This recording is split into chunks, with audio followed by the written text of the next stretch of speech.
many partner organizations will converge to better shape the future of sustainable development. From 27th to 30th of April 2024, Riyadh will be the epicenter of global dialogue and collaboration. Join us as we continue this collective journey of collaboration, inspiration, and transformation. 2024 ISDB Group Annual Meetings and Golden Jubilee, celebrating 50 years of impact, innovation, and partnership. Cherishing our past, charting our future. نحن نخدم الإنسانية. Welcome to the heart of innovation, where the sand dunes of time meet the waves of progress. Welcome to Riyadh, the pulsating capital of the Kingdom of Saudi Arabia. In the cradle of civilization, where dreams soar higher than the desert dunes, a beacon of hope rises. For 5 decades, the ISDB has been a catalyst for change, empowering nations and transforming lives. As we celebrate half a century of resilience, determination, and progress, join us for a monumental event under the patronage of the custodian of the 2 holy mosques, King Salman bin Abdulaziz Al Saud. Ministers, policymakers, industry leaders, and changemakers from 57 member countries and many partner organizations will converge to better shape the future of sustainable development. From 27th to 30th of April 2024, Riyadh will be the epicenter of global dialogue and collaboration. Join us as we continue this collective journey of collaboration, inspiration, and transformation. 2024 ISDB Group Annual Meetings and Golden Jubilee, celebrating 50 years of impact, innovation, and partnership. Cherishing our past, charting our future. نحن نخدم الإنسانية. Welcome to the heart of innovation, where the sand dunes of time meet the waves of progress. Welcome to Riyadh, the pulsating capital of the Kingdom of Saudi Arabia. In the cradle of civilization, where dreams soar higher than the desert dunes, a beacon of hope rises. For 5 decades, the ISDB has been a catalyst for change, empowering nations and transforming lives. As we celebrate half a century of resilience, determination, and progress, join us for a monumental event under the patronage of the custodian of the 2 holy mosques, King Salman bin Abdulaziz Al Saud. Ministers, policymakers, industry leaders, and changemakers from 57 member countries and many partner organizations will converge to better shape the future of sustainable development. From 27th to 30th of April 2024, Riyadh will be the epicenter of global dialogue and collaboration. Join us as we continue this collective journey of collaboration, inspiration, and transformation. 2024 ISDB Group Annual Meetings and Golden Jubilee, celebrating 50 years of impact, innovation, and partnership. Cherishing our past, charting our future. نحن نخدم الإنسانية. Welcome to the heart of innovation, where the sand dunes of time meet the waves of progress. Welcome to Riyadh, the pulsating capital of the Kingdom of Saudi Arabia. In the cradle of civilization, where dreams soar higher than the desert dunes, a beacon of hope rises.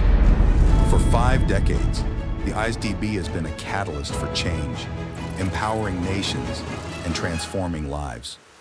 As we celebrate half a century of resilience, determination, and progress, join us for a monumental event under the patronage of the custodian of the 2 holy mosques, King Salman bin Abdulaziz Al Saud.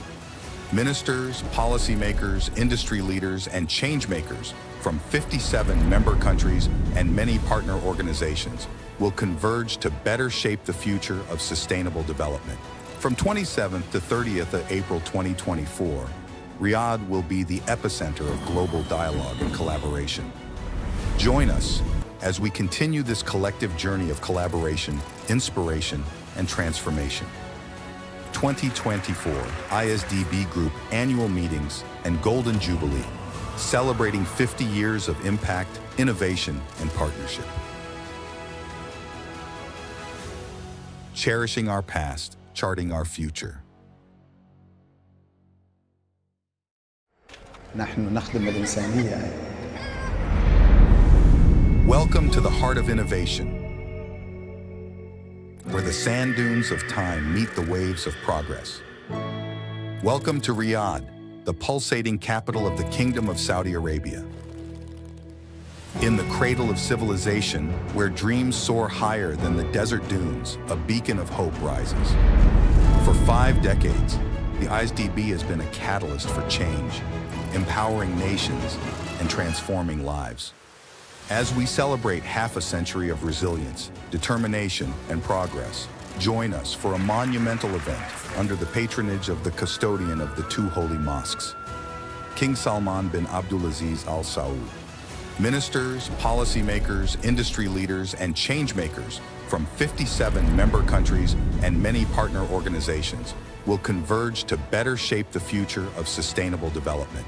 From 27th to 30th of April 2024, Riyadh will be the epicenter of global dialogue and collaboration. Join us as we continue this collective journey of collaboration, inspiration, and transformation. 2024 ISDB Group Annual Meetings and Golden Jubilee, celebrating 50 years of impact, innovation, and partnership. Cherishing our past, charting our future. نحن نخدم الإنسانية. Welcome to the heart of innovation, where the sand dunes of time meet the waves of progress. Welcome to Riyadh, the pulsating capital of the Kingdom of Saudi Arabia. In the cradle of civilization, where dreams soar higher than the desert dunes, a beacon of hope rises. For 5 decades, the ISDB has been a catalyst for change, empowering nations and transforming lives. As we celebrate half a century of resilience, determination, and progress, join us for a monumental event under the patronage of the custodian of the 2 holy mosques, King Salman bin Abdulaziz Al Saud. Ministers, policymakers, industry leaders, and changemakers from 57 member countries and many partner organizations will converge to better shape the future of sustainable development. From 27th to 30th of April 2024, Riyadh will be the epicenter of global dialogue and collaboration. Join us as we continue this collective journey of collaboration, inspiration, and transformation. 2024 ISDB Group Annual Meetings and Golden Jubilee, celebrating 50 years of impact, innovation, and partnership. Cherishing our past, charting our future. نحن نخدم الإنسانية. Welcome to the heart of innovation, where the sand dunes of time meet the waves of progress. Welcome to Riyadh, the pulsating capital of the Kingdom of Saudi Arabia. In the cradle of civilization, where dreams soar higher than the desert dunes, a beacon of hope rises. For 5 decades, the ISDB has been a catalyst for change, empowering nations and transforming lives. As we celebrate half a century of resilience, determination, and progress, join us for a monumental event under the patronage of the custodian of the 2 holy mosques, King Salman bin Abdulaziz Al Saud. Ministers, policymakers, industry leaders, and changemakers from 57 member countries and many partner organizations will converge to better shape the future of sustainable development. From 27th to 30th of April 2024, Riyadh will be the epicenter of global dialogue and collaboration. Join us as we continue this collective journey of collaboration, inspiration, and transformation. 2024 ISDB Group Annual Meetings and Golden Jubilee, celebrating 50 years of impact, innovation, and partnership. cherishing our past, charting our future. نحن نخدم الإنسانية. Welcome to the heart of innovation, where the sand dunes of time meet the waves of progress. Welcome to Riyadh, the pulsating capital of the Kingdom of Saudi Arabia. In the cradle of civilization, where dreams soar higher than the desert dunes, a beacon of hope rises. For 5 decades, the IsDB has been a catalyst for change, empowering nations and transforming lives. As we celebrate half a century of resilience, determination, and progress, join us for a monumental event under the patronage of the custodian of the 2 holy mosques, King Salman bin Abdulaziz Al Saud. Ministers, policymakers, industry leaders, and changemakers from 57 member countries and many partner organizations will converge to better shape the future of sustainable development. From 27th to 30th of April 2024, Riyadh will be the epicenter of global dialogue and collaboration. Join us as we continue this collective journey of collaboration, inspiration, and transformation. 2024 ISDB Group Annual Meetings and Golden Jubilee, celebrating 50 years of impact, innovation, and partnership. Cherishing our past, charting our future. نحن نخدم الإنسانية. Welcome to the heart of innovation, where the sand dunes of time meet the waves of progress. Welcome to Riyadh, the pulsating capital of the Kingdom of Saudi Arabia. In the cradle of civilization, where dreams soar higher than the desert dunes, a beacon of hope rises. For 5 decades, the IsDB has been a catalyst for change, empowering nations and transforming lives. As we celebrate half a century of resilience, determination, and progress, join us for a monumental event under the patronage of the custodian of the 2 holy mosques, King Salman bin Abdulaziz Al Saud.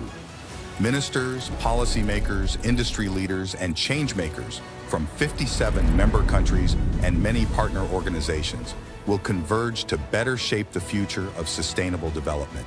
From 27th to 30th of April 2024, Riyadh will be the epicenter of global dialogue and collaboration.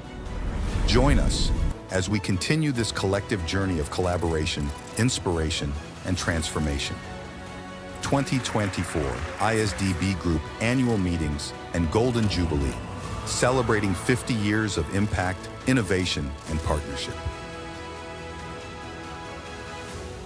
Cherishing our past, charting our future. نحن نخدم الإنسانية. Welcome to the heart of innovation, where the sand dunes of time meet the waves of progress. Welcome to Riyadh, the pulsating capital of the Kingdom of Saudi Arabia. In the cradle of civilization, where dreams soar higher than the desert dunes, a beacon of hope rises. For 5 decades, the IsDB has been a catalyst for change, empowering nations and transforming lives. As we celebrate half a century of resilience, determination, and progress, join us for a monumental event under the patronage of the custodian of the 2 holy mosques, King Salman bin Abdulaziz Al Saud. Ministers, policymakers, industry leaders, and changemakers from 57 member countries and many partner organizations will converge to better shape the future of sustainable development. From 27th to 30th of April 2024, Riyadh will be the epicenter of global dialogue and collaboration. Join us as we continue this collective journey of collaboration, inspiration, and transformation. 2024 ISDB Group Annual Meetings and Golden Jubilee, celebrating 50 years of impact, innovation, and partnership. Cherishing our past, charting our future. نحن نخدم الإنسانية. Welcome to the heart of innovation, where the sand dunes of time meet the waves of progress. Welcome to Riyadh, the pulsating capital of the Kingdom of Saudi Arabia. In the cradle of civilization, where dreams soar higher than the desert dunes, a beacon of hope rises. For 5 decades, the IsDB has been a catalyst for change, empowering nations and transforming lives. As we celebrate half a century of resilience, determination, and progress, join us for a monumental event under the patronage of the custodian of the 2 holy mosques, King Salman bin Abdulaziz Al Saud. Ministers, policymakers, industry leaders, and changemakers from 57 member countries and many partner organizations will converge to better shape the future of sustainable development. From 27th to 30th of April 2024, Riyadh will be the epicenter of global dialogue and collaboration. Join us as we continue this collective journey of collaboration, inspiration, and transformation. 2024 IsDB Group Annual Meetings and Golden Jubilee, celebrating 50 years of impact, innovation, and partnership. Cherishing our past, charting our future. نحن نخدم الإنسانية. Welcome to the heart of innovation, where the sand dunes of time meet the waves of progress. Welcome to Riyadh, the pulsating capital of the Kingdom of Saudi Arabia. In the cradle of civilization, where dreams soar higher than the desert dunes, a beacon of hope rises. For 5 decades, the IsDB has been a catalyst for change, empowering nations and transforming lives. As we celebrate half a century of resilience, determination, and progress, join us for a monumental event under the patronage of the custodian of the 2 holy mosques, King Salman bin Abdulaziz Al Saud. Ministers, policymakers, industry leaders, and changemakers from 57 member countries and many partner organizations will converge to better shape the future of sustainable development.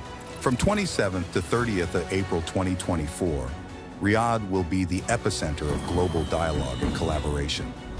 Join us as we continue this collective journey of collaboration, inspiration, and transformation. 2024 IsDB Group Annual Meetings and Golden Jubilee, celebrating 50 years of impact, innovation, and partnership. Cherishing our past, charting our future. نحن نخدم الإنسانية. Welcome to the heart of innovation, where the sand dunes of time meet the waves of progress. Welcome to Riyadh, the pulsating capital of the Kingdom of Saudi Arabia. In the cradle of civilization, where dreams soar higher than the desert dunes, a beacon of hope rises. For 5 decades, the IsDB has been a catalyst for change, empowering nations and transforming lives. As we celebrate half a century of resilience, determination, and progress, join us for a monumental event under the patronage of the custodian of the 2 holy mosques, King Salman bin Abdulaziz Al Saud. Ministers, policymakers, industry leaders, and changemakers from We turn insights into actions and create value through knowledge-based solutions inspired by the principles of Islamic economics and finance. At IsDBI, we lead the transformation of the global Islamic finance sector. Through our grants program, we empower countries and institutions to create dynamic Islamic finance ecosystems. We synergize knowledge technologies with Islamic finance to create problem-solving innovations, gaining 3 fintech patents for blockchain-based solutions. Our capacity-building programs aim to nurture the next generation of knowledge leaders and entrepreneurs. With over 800 training courses delivered, we are among the largest contributors to human capital development in Islamic economics, banking, and finance. And our pioneering open online courses have pushed the frontiers of knowledge in the field, benefiting thousands of participants across the globe. The IsDB Institute has been a leader in Islamic economics and finance publishing, with more than 500 publications available for download on our newly designed e-book reader app. A modern application that serves as an accessible gateway to our publications, including books, flagship reports, research articles, and more. We manage the IsDB Prize for Impactful Achievement in Islamic Economics, a world-class award that rewards outstanding achievements in knowledge creation and development solutions. Our achievements have been widely recognized by the global Islamic finance industry. We are guided by a unique leadership that inspires our direction.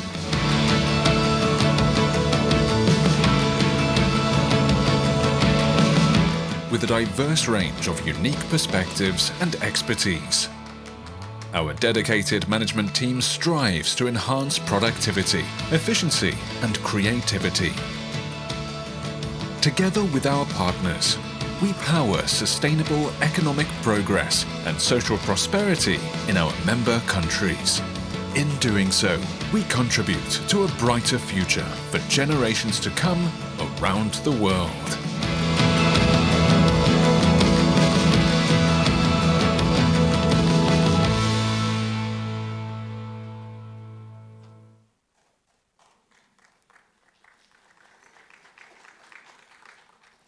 Thank you. I'd now like to call for the recitation of the Holy Quran. أعوذ بالله من الشيطان الرجيم الله لا إله إلا هو الحي القيوم لا تأخذه سنة ولا نوم له ما في السماوات وما في الأرض من ذا الذي يشفع عنده إلا بإذنه يعلم ما بين أيديهم وما خلفهم ولا يحيطون بشيء من علمه إلا بما شاء وسع كرسيه السماوات والأرض ولا يؤوده حفظهما وهو العلي العظيم.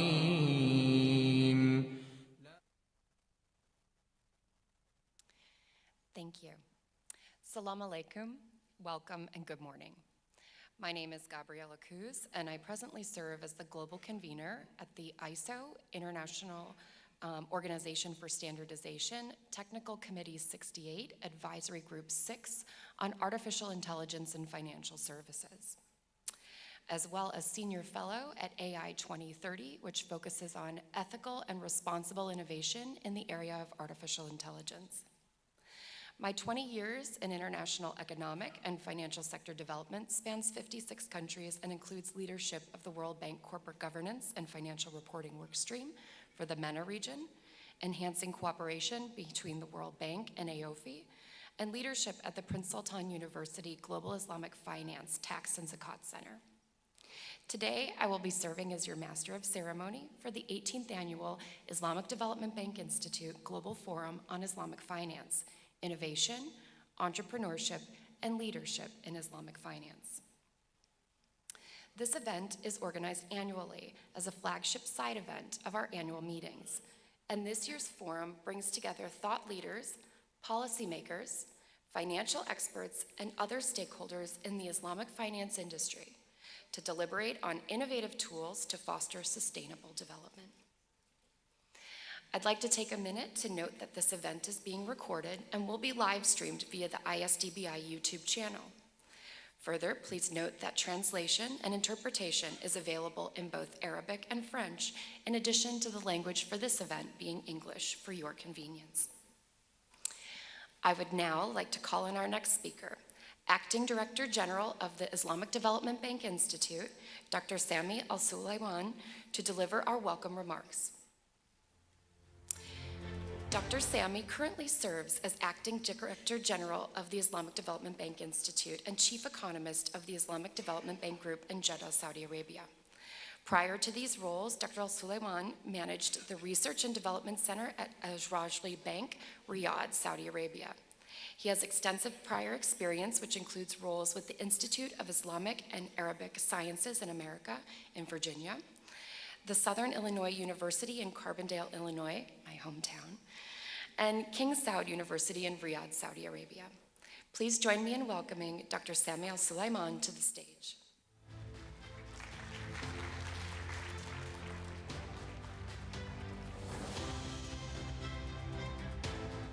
Thank you, Gabrielia. Bismillah ar-Rahman ar-Rahim. On behalf of His Excellency, the President of the Islamic Development Bank, Dr. Muhammad Al-Jasser, I would like to welcome our honorable guests, distinguished speakers, and all attendants and participants in our Islamic Development Bank Global Forum for Islamic Finance. His Excellency was eager to be with us, but unfortunately for an urgent other commitment, he was unable to attend, but he insisted to record his welcome and keynote address on video, which we will be sharing shortly. Thank you again, and let's now listen to the address of His Excellency Dr. Muhammad Al-Jasser.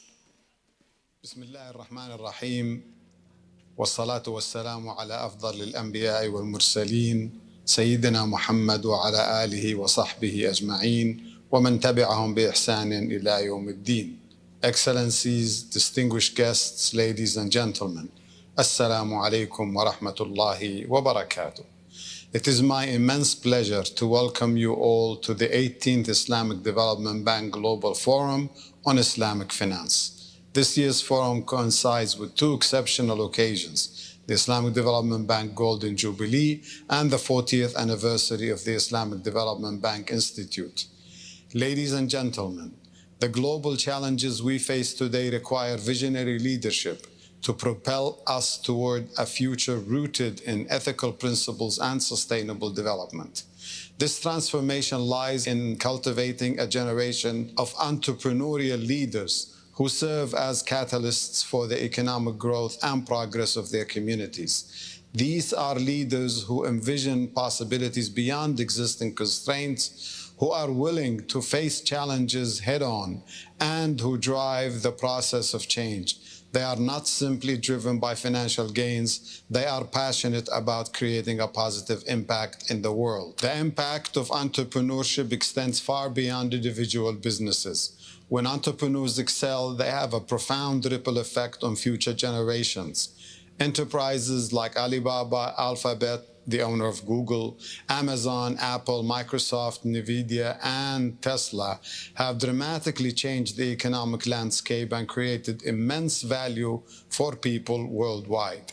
The combined current market value of these companies is almost $12 trillion, which exceeds the economic output in 2023 of the United Kingdom, France, and Russia combined. The impact of successful entrepreneurs on both domestic and global economies cannot be overstated. They have created millions of jobs, empowered countless businesses, and catalyzed economic growth in countries around the world. By nurturing potential entrepreneurs, we can expedite the development and progress of our member countries. Ladies and gentlemen, according to the World Bank's entrepreneurship database, 92% of economies in 2021 witnessed a surge in new business creation, a dramatic increase from 40% the previous year. While the post-pandemic reopening undoubtedly played a role, the trend also signifies a deeper shift.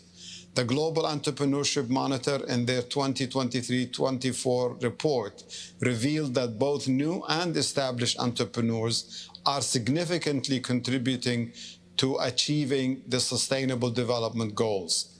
At least 1 in 2 new entrepreneurs identified an SDG as a priority in 25 of the 33 economies tracked. However, the critical disparity persists that calls for our immediate attention. According to the World Bank, there is a stark contrast in new business creation rates. High-income economies saw about 7.3 new companies per 1,000 adults in 2022 compared to just 0.4 in low-income economies. Addressing this gap is crucial. By fostering a conducive environment that supports and nurtures entrepreneurship, we can unlock a wealth of innovation and drive progress for generations. Initiatives such as microfinancing, tailored to comply with Islamic financial principles, could be pivotal in this respect. Ladies and gentlemen, this spirit of entrepreneurship translates to the realm of Islamic finance.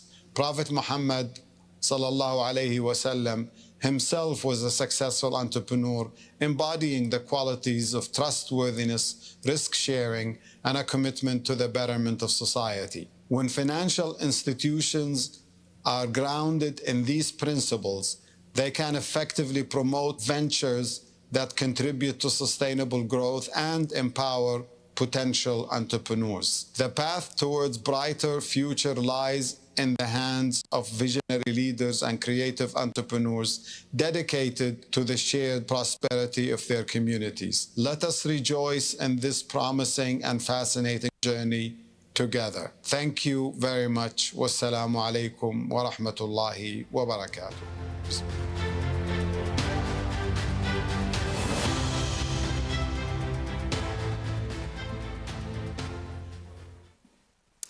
I would like to thank His Excellency the President for his keynote speech, and I would like to please call His Excellency Dr. Stephen Groff, Governor of the Saudi National Development Fund, to deliver his keynote speech. His Excellency Dr. Stephen P. Groff is the Governor of the National Development Fund of Saudi Arabia and was responsible for establishing the NDF with the goal of raising the level of performance of sectoral funds and development banks in Saudi Arabia. He was previously Ranking Vice President of the Asian Development Bank, or ADB, in Manila, as well as Deputy Director for Development Cooperation at the Paris-based OECD. He also served as Deputy Vice President for Operations at the Washington-based Millennium Challenge Corporation. Please join me in welcoming to the stage the Honorable Dr. Stephen P. Groff.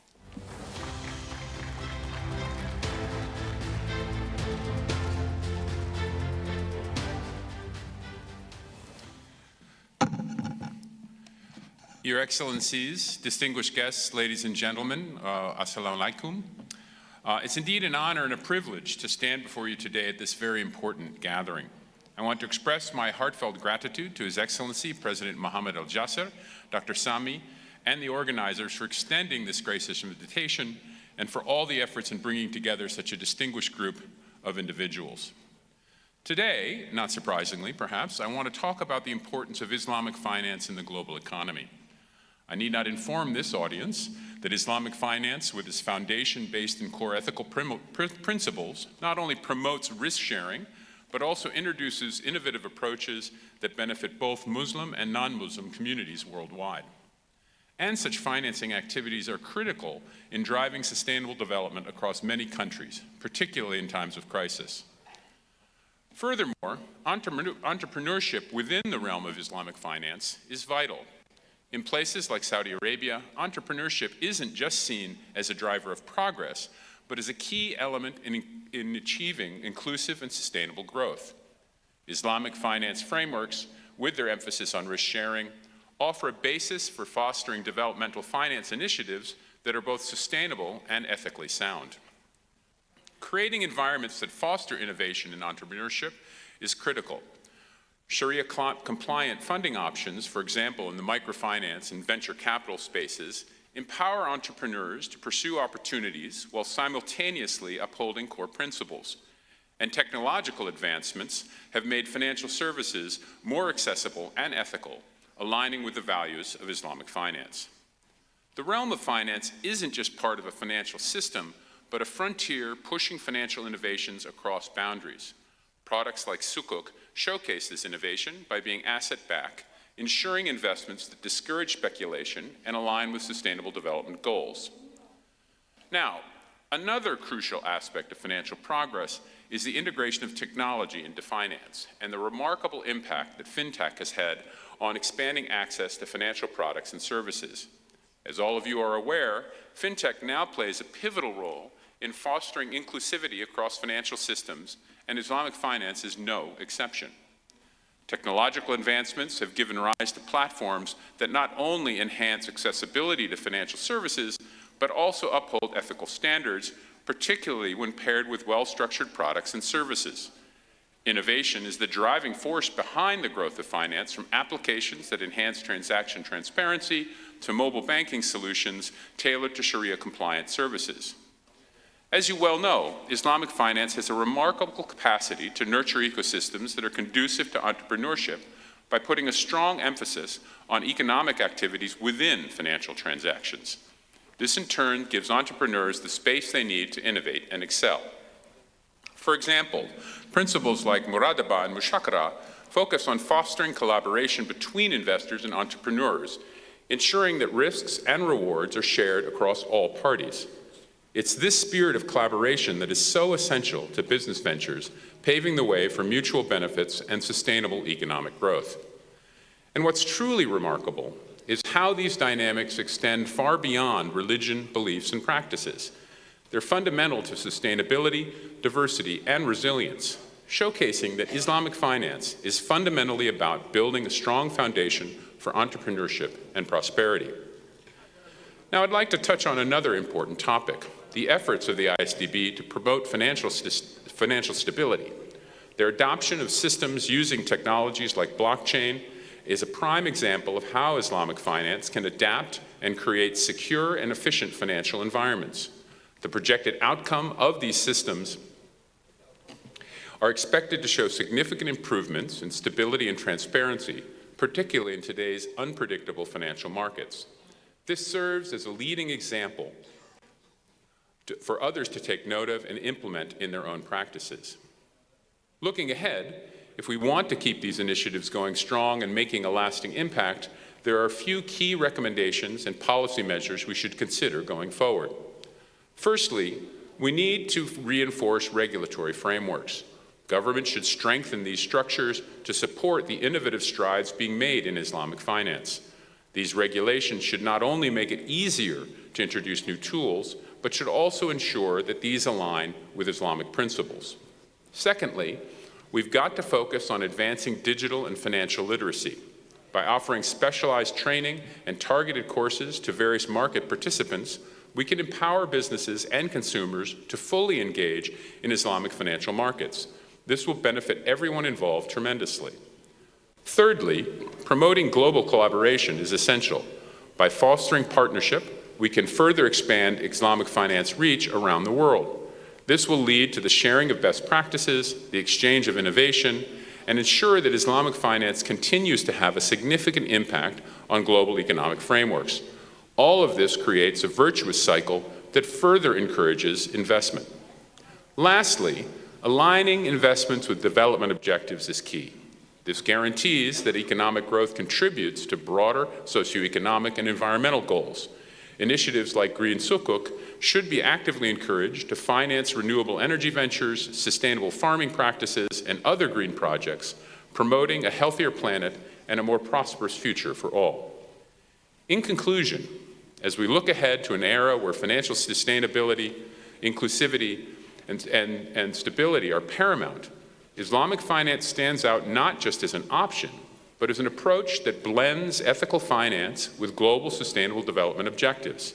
And let's not forget, through innovation and principled leadership, Islamic finance not only honors religious roots, but confronts modern global financial challenges head-on. Let's embrace these financial principles to inspire entrepreneurship and lead with integrity, because within them lies the solution for a more inclusive, fair, and just financial future. I'd like to express again my gratitude for the opportunity to contribute to such a significant and insightful exchange of ideas, and I look forward to connecting with everyone and diving into the transformative ideas and thoughts that will undoubtedly emerge from our collaborative efforts here today. Thank you very much. Assalamu alaikum.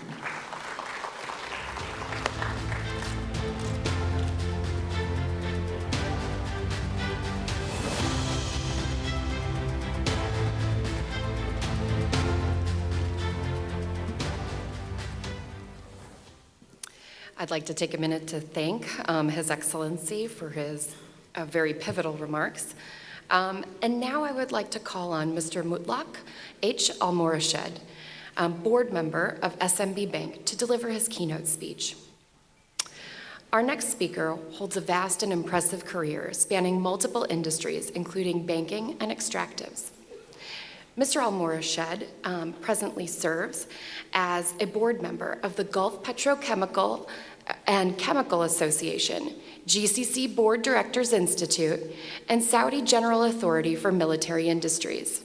In further service to the private sector, Mr. Mutlaq concurrently serves as board member of Tronix, as well as the Small and Medium Enterprise Bank, chairman of the board of National Metal Manufacturing and Casting Company, and Citigroup in Saudi Arabia. Please join me in welcoming Mr. Mutlaq H. Al-Morashed to the stage. Thank you.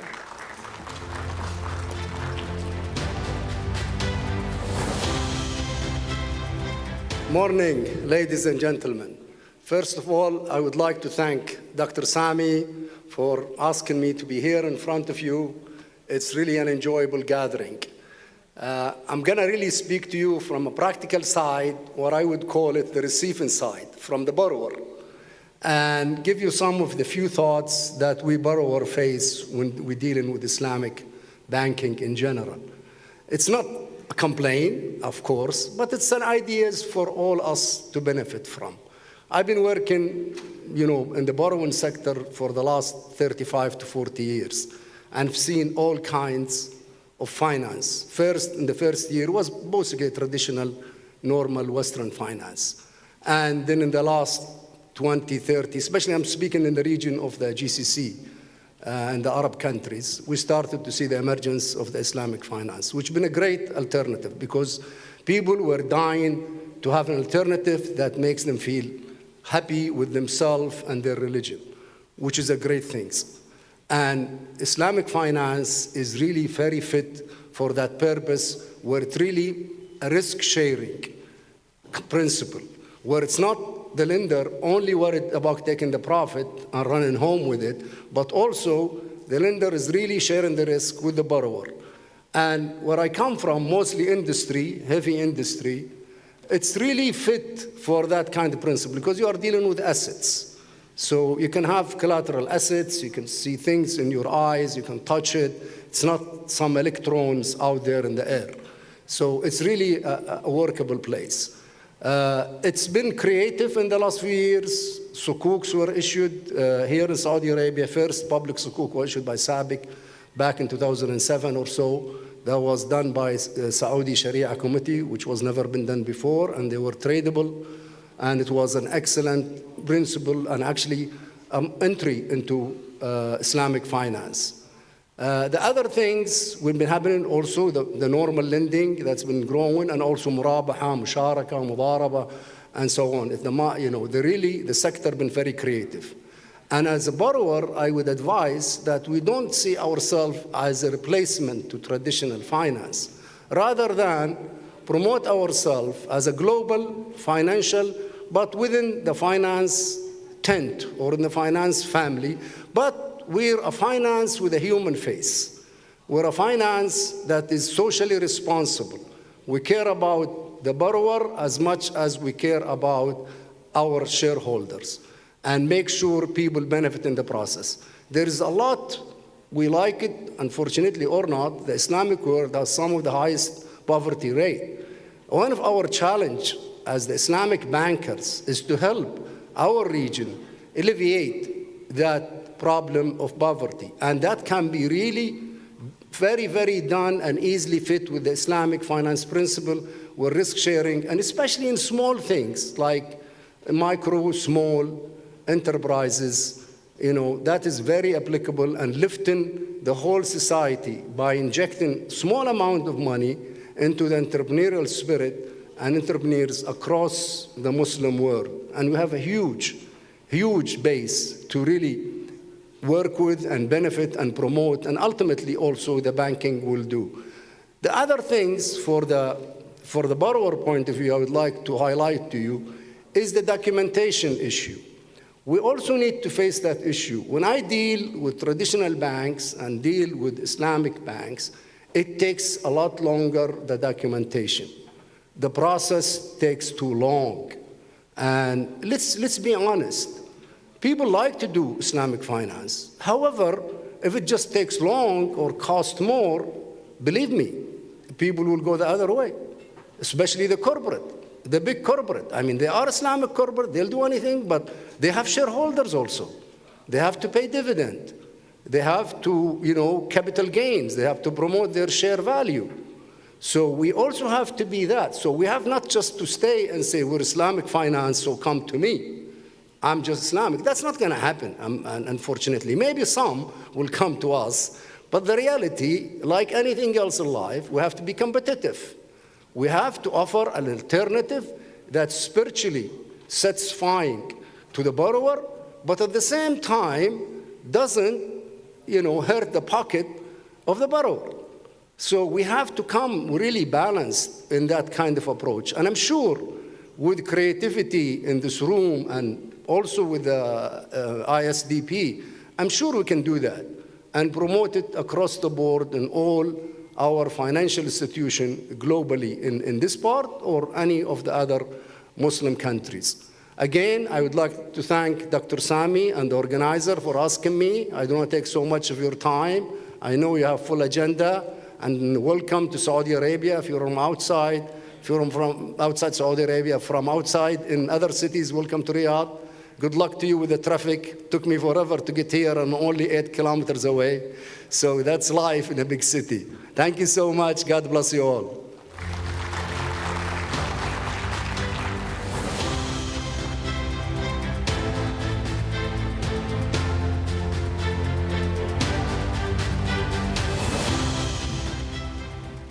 Well, thank you again for those very insightful perspectives and shared values.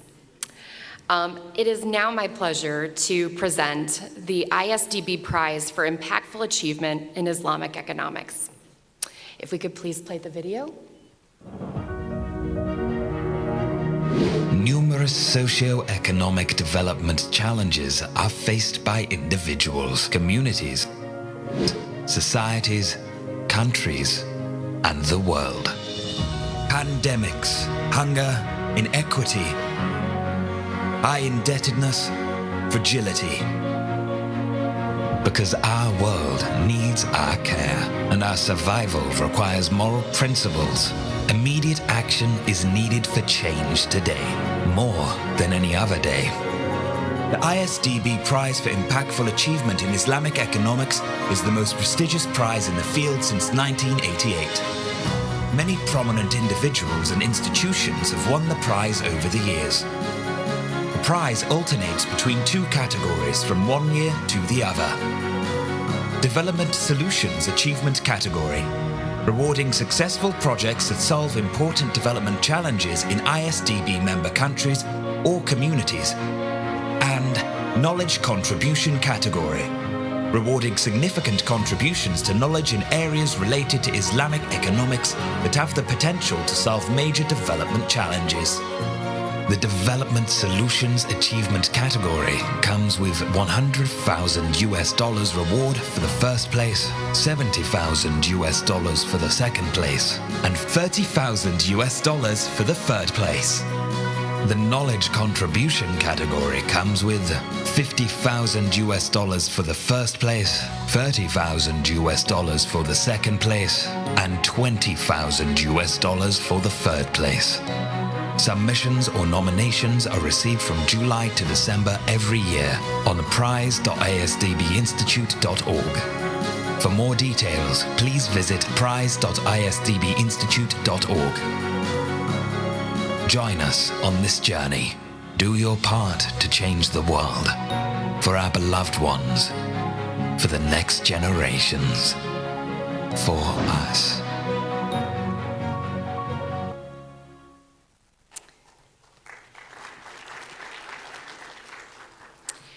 This year's winner of the 2024 Islamic Development Bank Prize for Impactful Achievement in Islamic Economics is Professor Mehmet Asute, a professor of Middle Eastern and Islamic political economy and finance at Durham University, United Kingdom.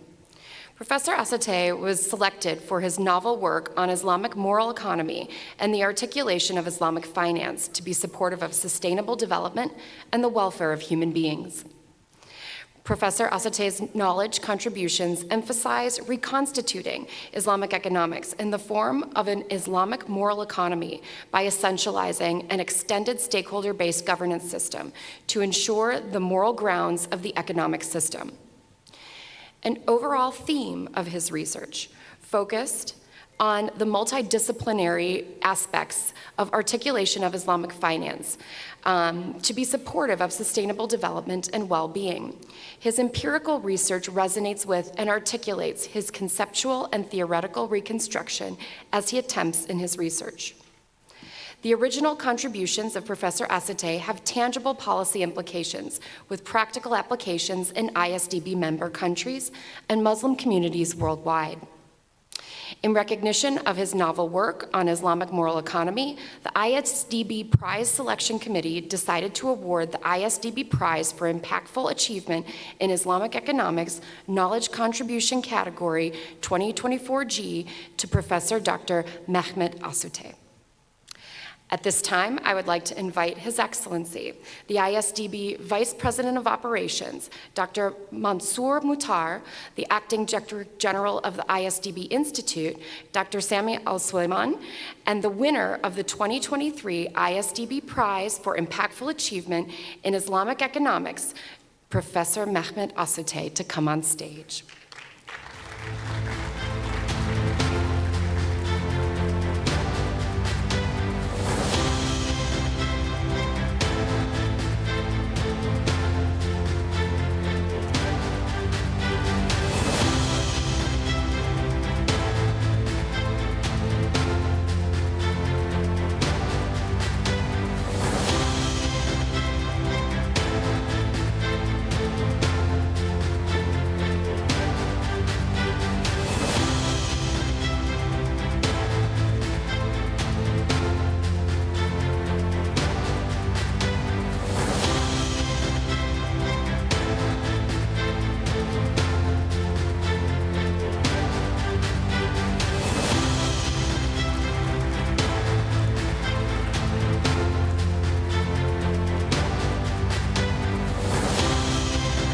Please join me in a round of applause for Dr. Asatay.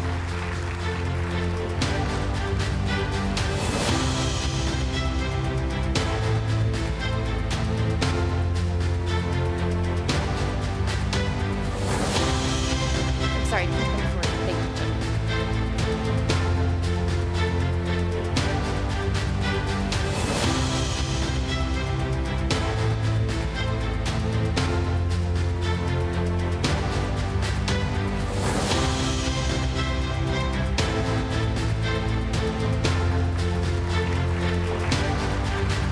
Thank you again.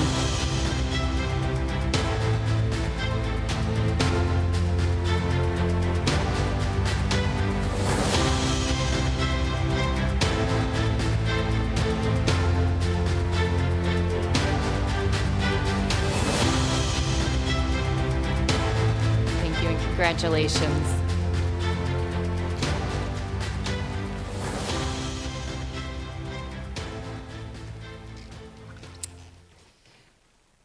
We would now like to announce the launch of a new report entitled Catalyzing Social Entrepreneurship Through Islamic Finance.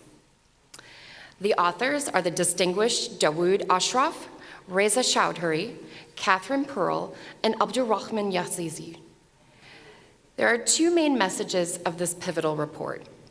Islamic finance, with its core values of equity, justice, and social responsibility, can provide the foundation for a thriving social entrepreneurial sector. The multiplicity of financing channels and the variety of financing products offered by Islamic finance can address the issue of access to finance for social entrepreneurs. However, the key challenge lies in developing an institutional framework and public policy based on Islamic principles and core values. For OIC countries, social entrepreneurs largely remain in their infancy. However, there are numerous examples across the region, some of which have been included in the report, that demonstrate innovation and transformative impact despite a lack of programming and infrastructure.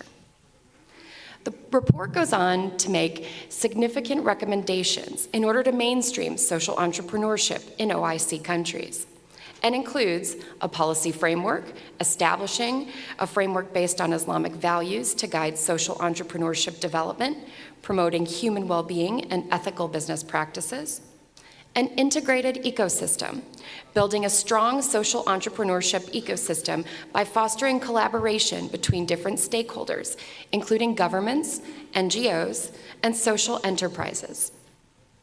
Equitable access to finance, creating diverse financial instruments based on Islamic financing principles to support social entrepreneurship at different stages of growth.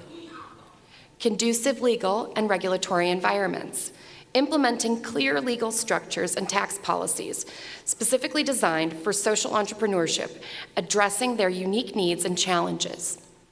We deeply thank the authors and would like to note that this report is available free on the ISDBI website and ebook reader application.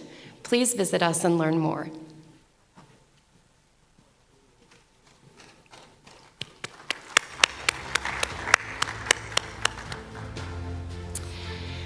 I would now like to introduce our first panel discussion session, Entrepreneurial Leadership for Sustainable Development. If our panelists could please come to the stage. Our first panelist is Dr. Zeker de Greve, the Dean of Prince Mohammed bin Salman College of Business and Entrepreneurship. With over 20 years of experience and numerous awards and recognitions for his research and achievements, Dr. de Greve is an expert in decision-making, risk, operations research, and managing project portfolios. An award-winning teacher, he has contributed to executive development programs in Europe, Africa, Asia, the Middle East, Russia, and North America for leading businesses. His previous appointments have included the London Business School's Deputy Dean of Programs and a member of the school's Management Committee, Board of Governors, as well as Dean of Melbourne Business School and Co-Dean of the Faculty of Business and Economics of the University of Melbourne. Please welcome Dr. Zeker de Greve. Our next panelist is Morad Ersain, the CEO and co-founder of Takadao, a Sharia-compliant, blockchain-native platform that enables community-based finance and insurance. With over 10 years of experience as serial entrepreneur and angel investor, Morad has a track record of building and scaling innovative products and solutions in the MENA region and beyond. Please welcome Dr. Morad. Our last panelist is our moderator, Yahya Rahman, who heads the Islamic Finance Research Capacity Building, Technical Assistance, and Advisory Team at the Islamic Development Bank Institute. Yahya is a development economist and advisory services leader with over 2 decades of global planning, capacity building, and project management experience. Yahya presently serves as a member of the AOFI Board of Trustees and sits on the AOFI's Audit and Governance and Nominations Committees, as well as the Education Board. And now, I will turn it over to Mr. Rahya to begin our discussions. I need to invite Sami as well. Oh, I apologize for that. If I could please also welcome Dr. Salmi Suleiman.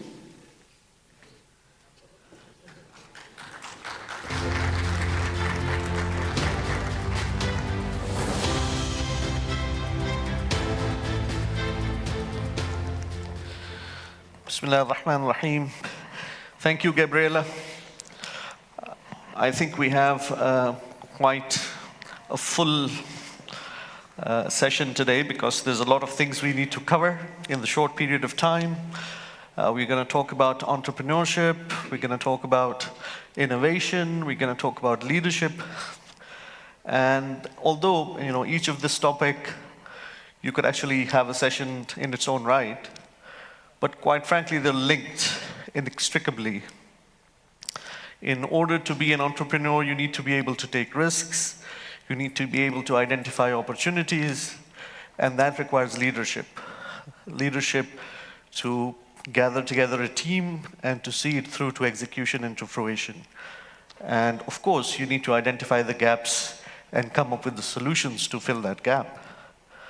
And not to mention, and as His Excellency the President mentioned in his keynote speech, the link between entrepreneurship and sustainable development is increasingly becoming evident. And as he said, you know, increasingly entrepreneurs are also looking at contribution to society and to the sustainable development goals.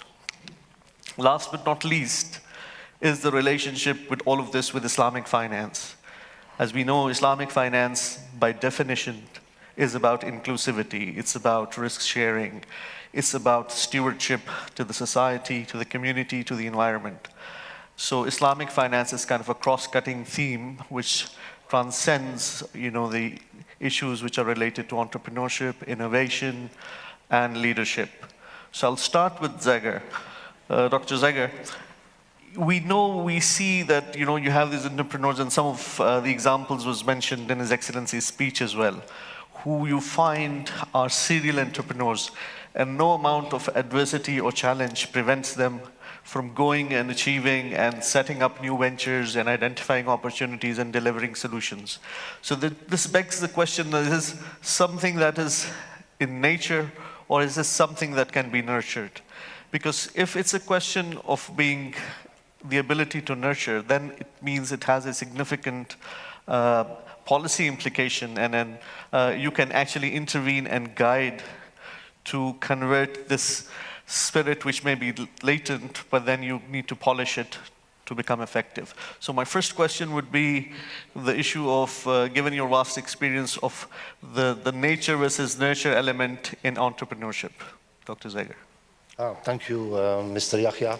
And I'm also grateful to Dr. Sami for the kind invitation, ladies and gentlemen. It's a pleasure to be here, right? So as an academic, nature and nurture, some people are serial entrepreneurs.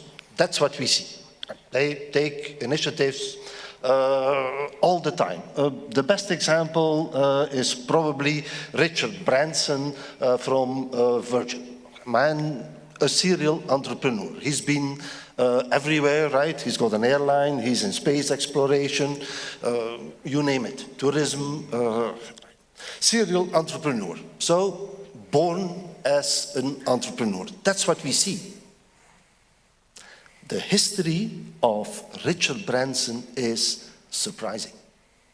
He started out working in organizations, pretty much being coached, trained, mentored. He still carries those mentors from the time when he was young with him today. He stays loyal to those mentors. The wise answer to the nature and nurture question is that you need both. Right? So, innate abilities. Some people are more risk-taking. Some people are more charismatic. Some people work better with other people. Some people are more intelligent. Some people can think better, and some people can act, do better. The two key ingredients of leadership. Yes, it helps. Let's think now about the opposite. The controversial thought is the following, ladies and gentlemen. If you have none of those innate abilities, you're not risk-taking. Your intelligence is not as flexible as others. You have difficulty relating to people. Think about that. Are you doomed? Are you doomed for leadership and for entrepreneurship? Actually, a person in that case, what can this person do? Go hang himself, herself? Research demonstrates that those people are actually not doomed. Through coaching, mentoring, and training, we can actually create the knowledge, the skills, the networks and values. We can nurture them. We can develop them in individuals such that each and every one of us has a chance of being creative, of making a contribution and being valued for it. Thank you, Zakir. I think that gives a lot of hope because, as you know, in many of our member countries, we have a very youthful population. And there's always this issue of creating jobs and opportunities. And I think the benefit of being an entrepreneur is that instead of a job seeker, you become a job creator. Yes.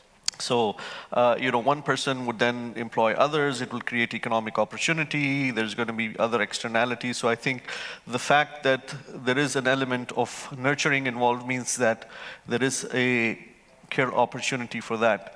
So I'm going to move on to Murad because I know he's a serial entrepreneur, as we heard in the introduction. So, and now there's increasingly a focus on social responsibility and sustainable development and, stewardship to the environment, etc.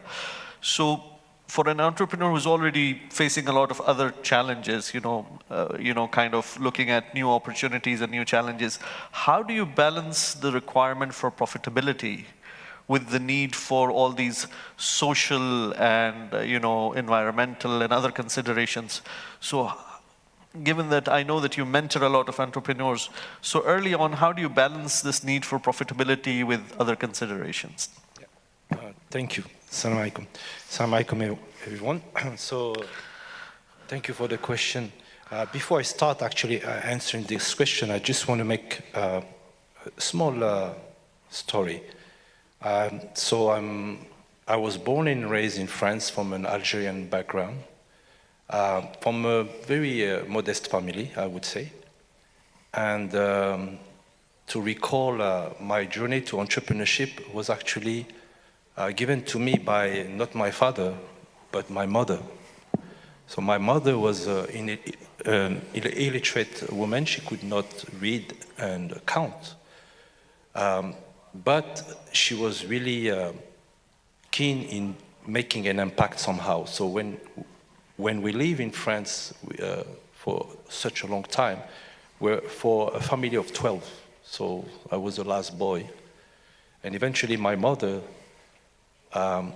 was trying to find a way to clothe us, And eventually when I was wearing my brother's clothes somehow. So when they were growing out of their clothes, they were giving it hand over to us. So the funny thing is that after being the last boy using the clothes, my mother had to do something with those items. So she would actually pack them and travel to Algeria on a yearly basis and give it to the poor people there in the village. Eventually, those clothes, they were like praised by all the villagers, and they were saying, next time you come, let me know, because I want to be the first one to not only get you clothes, but to buy them.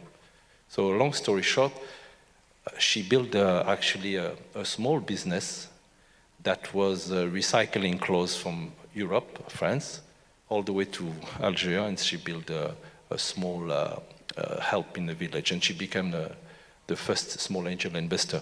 So growing up with a mother like that was very well connected and trying to help and making an impact, that's something that really fostered my journey into entrepreneurship, okay?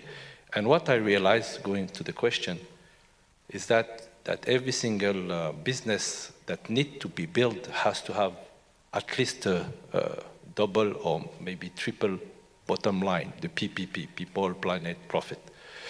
So anytime I look at an opportunity, because the world is full of problems to solve, particularly in the global south, I always try to associate how I can contribute and how I can actually make the impact and how I can be sustainable. Building a business that is not profitable or is just looking for just sponsorship or donation, this type of business are not going to make a long journey to you making the right impact that you do. So it's always about trying to find a solution. So in our case, for example, 10 years ago, I kind of digitalized what my mother did, which is selling used clothes through a mobile app, digital platform. And actually when I pitched these ideas to my mother, she said, that's exactly what I used to do, sell second-hand clothes. And she was like, Allah 85 years old at the time, and she said, please show me how you do it. And she could not believe that this mobile phone could solve the problem that she was facing for the past 20 years, selling and giving clothes. And I said, you just have to click, see what you like, and that's it. And I get it done, it's paid online, and it's delivered. And she said, my son, mashallah, you're doing a great, great product, and you're making money. I see that because I explained to her, I'm like, taking 10% of every single transaction. And she said, but what is your impact? What do you do to make the world a better place? And I said, I'm reducing the cost of, clothes being destroyed, and so I'm recycling somehow. She said, what is your impact? And then something came up right away in my mind. I'm like, I need to tie it up with organization, and was part of the UAE organization, where we help, Mohammed bin Rashid initiative, where we could help people. We didn't need the cash when they were selling the second-hand mobile, second-hand platform, to give it to a charity of their wish within the platform itself. And I was shocked because I thought that, this will not make a great impact. I get every single organization chipping in, giving us the second-hand mobile, second-hand laptop, in order to be resell on the platform, and the proceed will go to any charity of their cause that they wanted to have. So again, and by the way, we were also profitable in that endeavor, because we were actually taking a cut of the proceed in order to keep being sustainable. And we partner with the like of Volkswagen and many, many other big groups actually who supported us. So it's always keeping, first of all, why we're building, what's the mission, and what the impact that you can do again. And again, thanks to my mother for all this news and keeping us as human as possible, and never forget where we come from. Yeah. So Thank you.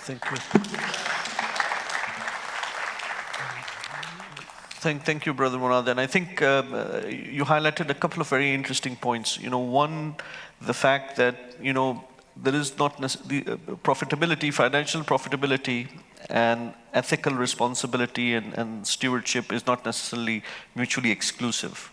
So you can be profitable, and actually it is more profitable to be responsible rather than the other way around. And I think this realization, a lot of businesses and corporates are realizing that it's not just good for corporate social responsibility, but it's actually good for profitability and the long-term sustainability of businesses and the planet itself. You also mentioned about the role of technology, and I will circle back to that in a bit, because I think technology is a great enabler when it comes to entrepreneurship, and we already see the youth and the young generation actually tapping into that to identify new opportunities. But I'll move on to Dr. Sami Al-Suailam, because I know Dr. Sami always talks about blue ocean, and he always talks about entrepreneurship, and he talks about creating the new Steve Jobs in the member countries. But one thing we see is that while we have a lot of programs and academic programs and trainings which tend to give people skills to do jobs, we do not see enough initiatives, perhaps, for entrepreneurship. So why is that gap still there? And then what should we do about filling that gap, given that, there is this role of nurturing, so there is an opportunity for intervention to polish, and people who have that innate ability but probably need, a little bit of help and assistance to take it to the next level. So Dr. Sami, what are your thoughts on what can we do to take it to the next level? Thank you, Yahya. Let me point out that the generation of my father, I'm not quite old, but you can guess it, they were entrepreneurs. Before oil became the most important source of income, people were on their own. And everyone in the region, they have to find a way for decent living. So in principle, that was historically the way it is. Now, the fact that, of course, it's good to have a natural resource, but this transformed the mental frame into finding a stable, secure job, and that's it. So many of our university programs are designed in a manner that the graduate will simply apply for a job after graduation, either in the government or in the corporate sector, and that's it. So if we really want to change that and to implant the entrepreneurial spirit, we really have to start from the university and college level. Now, it is a fact that even now, in the current, for example, in Saudi Arabia, few entrepreneurs have created value of substantial proportion of the GDP. People like Saleh Al-Layyan, like Sulaiman Al-Rajhi, like Saleh Kamil, they are entrepreneurs who created substantial value. Now, as His Excellency the President mentioned in his speech, people like, of course, Steve Jobs and Bill Gates and others, they created global value, not only for their economies. So the role of entrepreneurship in creating growth, jobs, and opportunities is extremely important. And I think we should start from education. We should start from the environment that would constantly encourage the youth to create jobs rather than finding a job. Thank you. Thank you, Dr. Sami. I think now it's time to delve a little deeper into what are the issues and challenges that are faced by entrepreneurs. And Zagar, I'm going to come to you for this one. We see that, there's a lot of good ideas and initiatives that are started, whether it's by youth or by women or by others. And, there is a business that starts modestly, they know their market, they know their audience, they know their product. But then somehow they fail to graduate and going to the next level. So in a sense, they get stuck in a kind of a growth trap.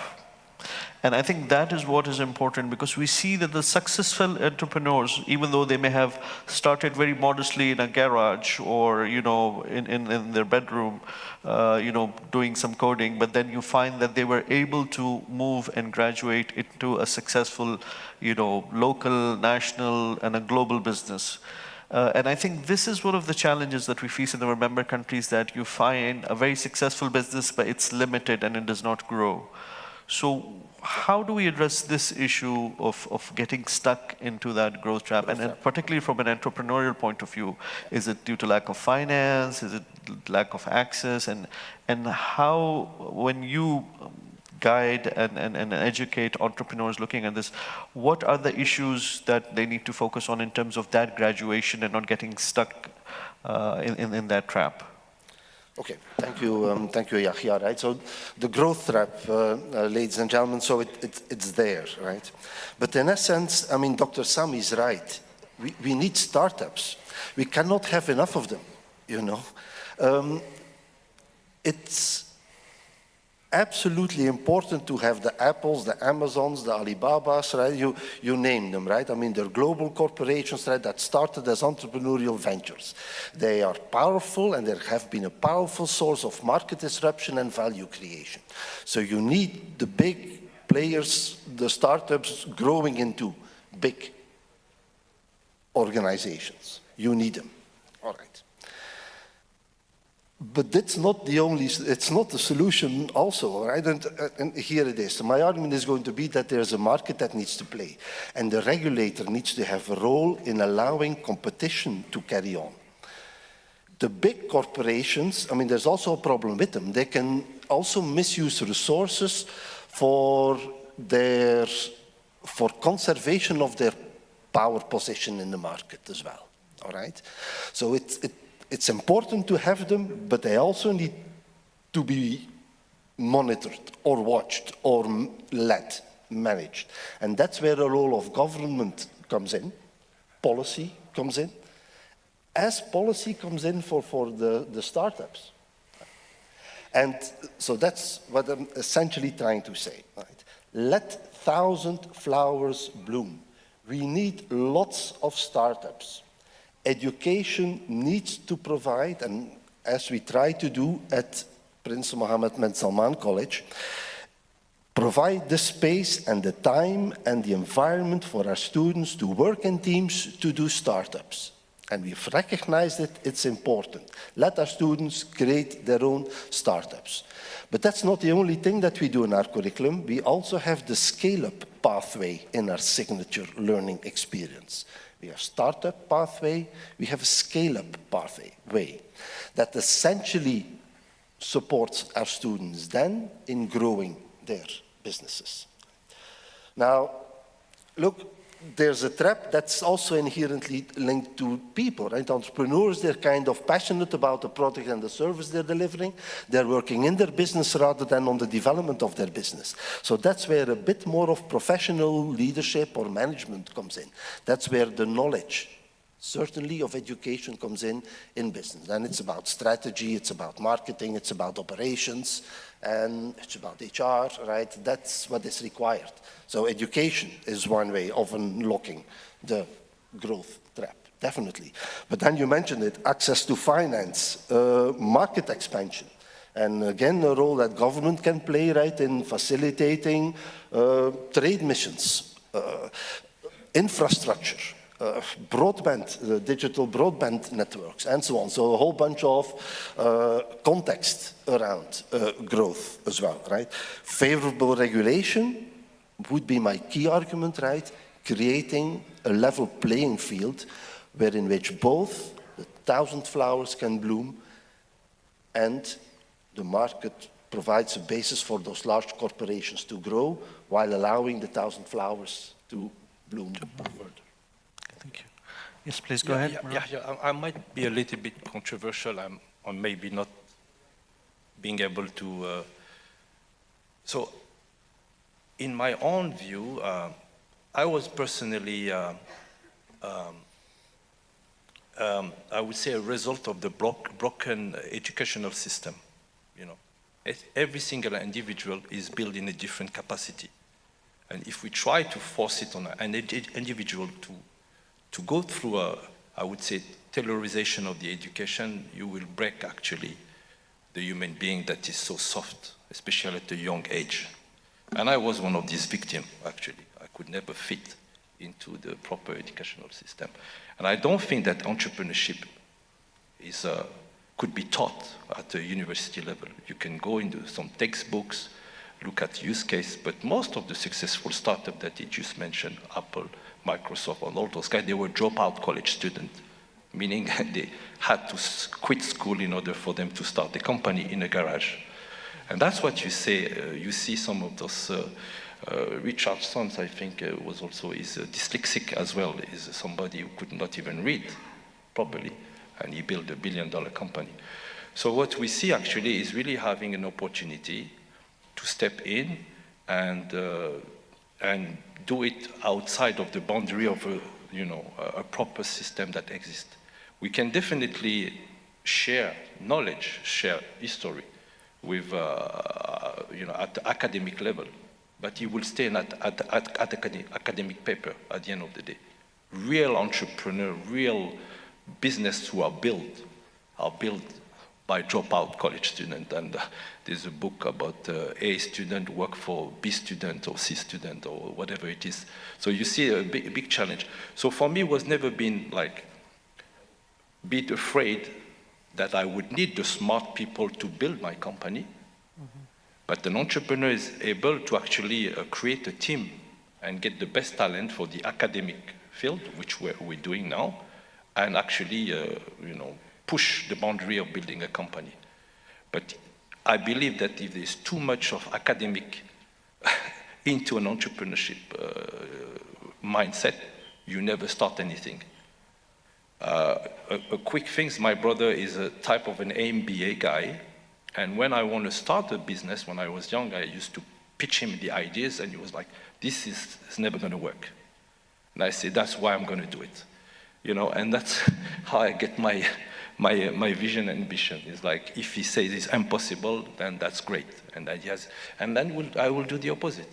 And when you see successful entrepreneurs, especially in the ecosystem in Saudi Arabia now, most of them actually went to one of the best schools, which is the startup school.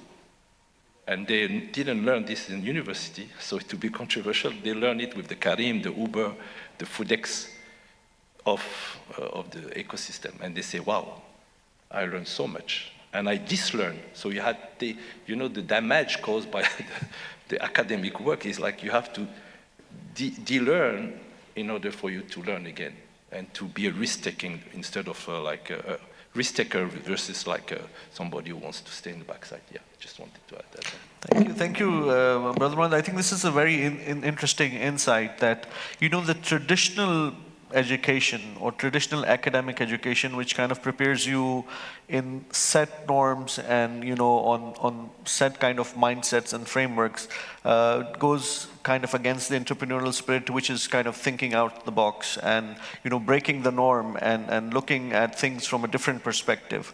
It's true that is, but I think it's equally important that once you have that mindset, you need the enabling environment, and that's what's probably Dr. Zager was saying, in terms of having a level playing field, having the support from the government, having access to finance, having access to markets, because having because the entrepreneurs then go and hire the MBAs and the lawyers and the accountants subsequently anyway to grow the business because they need them. But of course, in terms of the vision and the leadership, that is there. Which brings me to another question what I would like to pose is, we are living in very uncertain times where there's repeated, economic recession, So how do entrepreneurs sustain? Because one thing that, again, traditional education shows us is that, it has a very clear definition of success. And failure is usually frowned upon. But you see that the successful entrepreneurs usually come out of repeated failures. So this willingness to take the risk and the ability to get up again after a failure and to learn from that experience, which is kind of against the normal, definition of success, where you have to succeed every time and every venture that you do, you have to get top marks, and if you fail, you are written off. But entrepreneurs see that as an opportunity to rise again and learn from that experience. But given the contemporary situation where you have all these external shocks, pandemics, recessions, financial crisis, how do entrepreneurs deal with this? And given that your practical experience, that when you get this hit like a COVID or something, how do you come back from that? So, look. Can you raise your voice, please? Yeah, sorry. I would say something interesting. The first things, during time of crisis, actually is the best time to build startup or build a company, okay? Because, you have no choice, no job. So, most of the time people say I have no job, so then you will see a big spike in the job creation happening, okay? And then you will see capital flow coming and helping you out, and, But I want to say something, the narrative has to change. What's happening is that when when I started to be in a startup ecosystem and try to build a company, the first thing I did at my age, I was 40 years old, I started Googling startup. What is the definition of a startup entrepreneur? And then, unfortunately, what you see on Google is like you have to be young, white, and rich, which was completely the opposite of who I am. I'm not young, I'm not white, and I'm not rich. So this is already part of the DNA of and what you're going to find on Google. So this is so we have to change the narrative, say, no, you can be at any given age and start a startup, start a company. And actually the best time, as you was asking, is like economical turbulence and stuff like that. That's where creation and the best startup are actually built. Airbnb was built during the worst possible economical downturn. And other even successful other startup built during the downturn. Okay, so it's actually an opportunity for actually people to start a company when crisis hit. Okay, and that's some of the things I can say. Thank you, Brother Murad. Dr. Sami, now, yes, please go ahead. I want to comment on the education and entrepreneurship. Let's start with economics, which is I'm quite familiar with. And I can tell you, mainstream economics not only is irrelevant for entrepreneurship, it would kill entrepreneurship, unfortunately. So that's one thing. MBAs, I agree. MBAs are not designed for creativity or establishing new businesses. As far as I can tell, they are created just to maximize shareholders' value and all these kind of things that we have seen what was the result in the global financial crisis. So yes, some educational systems are actually not very helpful, I would say. But we have to have learning. How did we know about entrepreneurship? My PhD was on venture capital. That was 94. And in the economics department, that was the first time they hear about venture capital. It was quite new in the US at the time, and only one faculty member was aware about venture capital. The remaining of the entire faculty of economics in Washington University, St. Louis, that was something new for them. And when I made the presentation for the proposal, one of the quite old professors of econometrics, he said, I think the future is for venture capital. So only through learning, through research, through discussions, only then we can learn about these things. We cannot, it cannot be given from, from heavens just like that. We have to work hard for it. And the fact is, I mean, there are many entrepreneurs who have completely failed also, have never succeeded in their entrepreneurial ventures. The insight is that we need everybody, all right? We need people who take initiatives, yes, right? But particularly on your question on growth, on further development. Ladies and gentlemen, there is no Silicon Valley without Stanford University. There isn't, right? And Silicon Valley both have entrepreneurs like Steve Jobs, right? And he brings a team together with Steve Wozniak, who's the technology specialist. If you think about the iPhone, all right? We all have an iPhone. None of the technology in the iPhone has been developed by Apple. You know what the biggest contribution of Apple is, right? Apple has developed the App Store. They have commercialized the technology. They did the design, put it all together, right? You know, major parts of the technology were developed by the University of Colorado. It's a state-sponsored school. The lesson is the following, right? We have government support, sponsoring academic research to do all the technology of the iPhone. The touch keyboard was invented in the lab of one of that university, the touch keyboard. So it's government money that supports academic research, right? And then there's the entrepreneur who designs, who does the commercialization. It's triple helix, maybe even 4-pillar helix. You think about Prince Mohammed bin Salman College, right? There is the MISC Foundation founding the school, right? That's a public, non-profit organization. Crown Princess Charity supporting the school.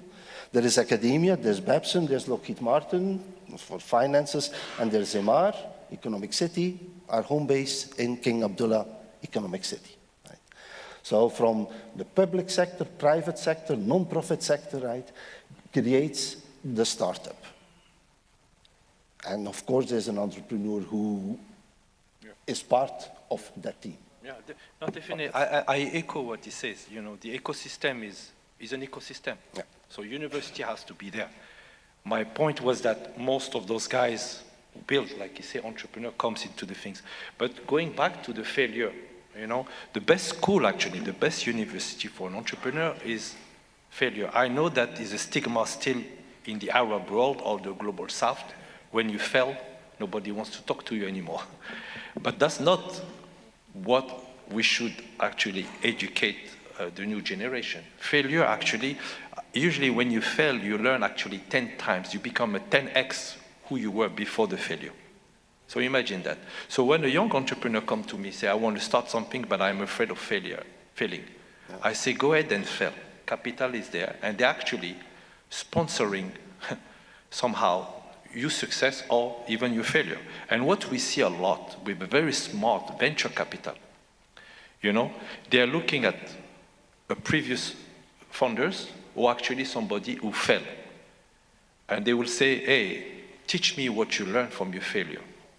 And if the entrepreneur is able to articulate why he fell, he gets a check. And that's what's happening. I would rather give money myself to a second-time founders or somebody who fail. I myself personally fell multiple times in my product development, get-to-market strategy. I fail on a daily basis. So it's like fail until you win. Unfortunately, the media, they're just showing you the final result on the magazine that this guy made it. But before he made it, trust me, Steve Jobs, Wozniak, I met him a few times. It's like we fell miserably so many times until we peak. Yeah. Yes. Look, that's one of the most, I think, critical constraints nowadays, and it's our tolerance of failure, right? And one of the things is, right, so I think particularly that Islamic finance and Islamic banks would help by working with their investors. I think that so that the investors become more risk tolerant and accepting more of failure. I think it constrains the Islamic finance industry because the investors in Islamic banks, the funders, are actually too risk averse. Right? The core principles of Islamic finance by doing an ownership participation in the real assets, right, is a good one, but it involves also taking larger risk because the real assets are more risky than a debt instrument, right? You carry the risk of the asset also with you, right, in the sukuk, right? And it's the scale of the industry, right? So and the role of the Islamic Development Bank is certainly in raising awareness of the investors to be open to accept that risk actually also and accept an amount of failure as well linked to it. That'll increase the vitality of the industry very much. Thank you, Zegar. I think you really helped me because to segue into my next question, because this is something I've been meaning to ask, and given that Dr. Sami is here, I think we will start with him, and of course you guys can chip in. That, as you said, the spirit of Islamic finance is entrepreneurial. The Prophet Muhammad sallallahu alaihi wasallam, he was an entrepreneur, he was a trader. And if you look at the instruments, this alignment with the real economy, risk sharing, inclusion, is the spirit of Islam, and by token the spirit of Islamic finance. However, when we look at the current Islamic finance landscape, we do not see a big proportion of Islamic finance. If you look at the industry, having instruments, having opportunities for entrepreneurs. I remember back in the day when I used to work for consultancies, they said that when people are entrepreneurs, they come to an Islamic bank and they're not good enough to be given a loan. And when they become good enough, they don't come to the Islamic bank anymore. So this was kind of the thing. But why is that? And I think this question I would like to start with Dr. Sami, that why has Islamic finance not supported the entrepreneurial spirit as much as we would expect it to? What are the reasons and how do we get out of it? Thank you again, Yahya. So let me tell another story about my PhD. When I completed my PhD and came back to Saudi in '95 and started talking about venture capital, that was, for many people, that was the first time that they learned about venture capital. And they were quite impressed because it's built on equity in principle and risk sharing and so on, creating value, creativity and so on. But then after a while, some people came to me who are actually working on Islamic economics and finance. And they told me, look, we think venture capital is an American phenomenon. We don't think it will fly in our environment. And I was quite disappointed because actually, as I mentioned earlier, our ancestors, the nearby ancestors, my father and grandfather, I mean, our generation, they were entrepreneurs, and that was in the spirit of the values that we have. So it doesn't make any sense. Now, if you search venture capital in the Gulf, it's very surprising. I never thought within 25 years that I will be able to see this shift from zero understanding of venture capital to wholesale institutional structure in the Gulf and in Saudi Arabia in particular. The majority of this change was not driven by government. Part of it, true, by government. For example, the Small and Medium Enterprise Bank, they have this SVC company which focuses on venture funds. But the majority was, private sector driven. So there is, so that's, it's a shift in paradigm. It's actually a paradigm shift. Now, when people started talking about Islamic banking, see, that was the point. They started with banks. They did not start with Islamic investment, Islamic finance, Islamic, economic project financing. No, they started with banks. Why? Because that's what we see. The moment, okay, so 20 seconds or 20 minutes? Okay, I'm glad it's not 20 seconds.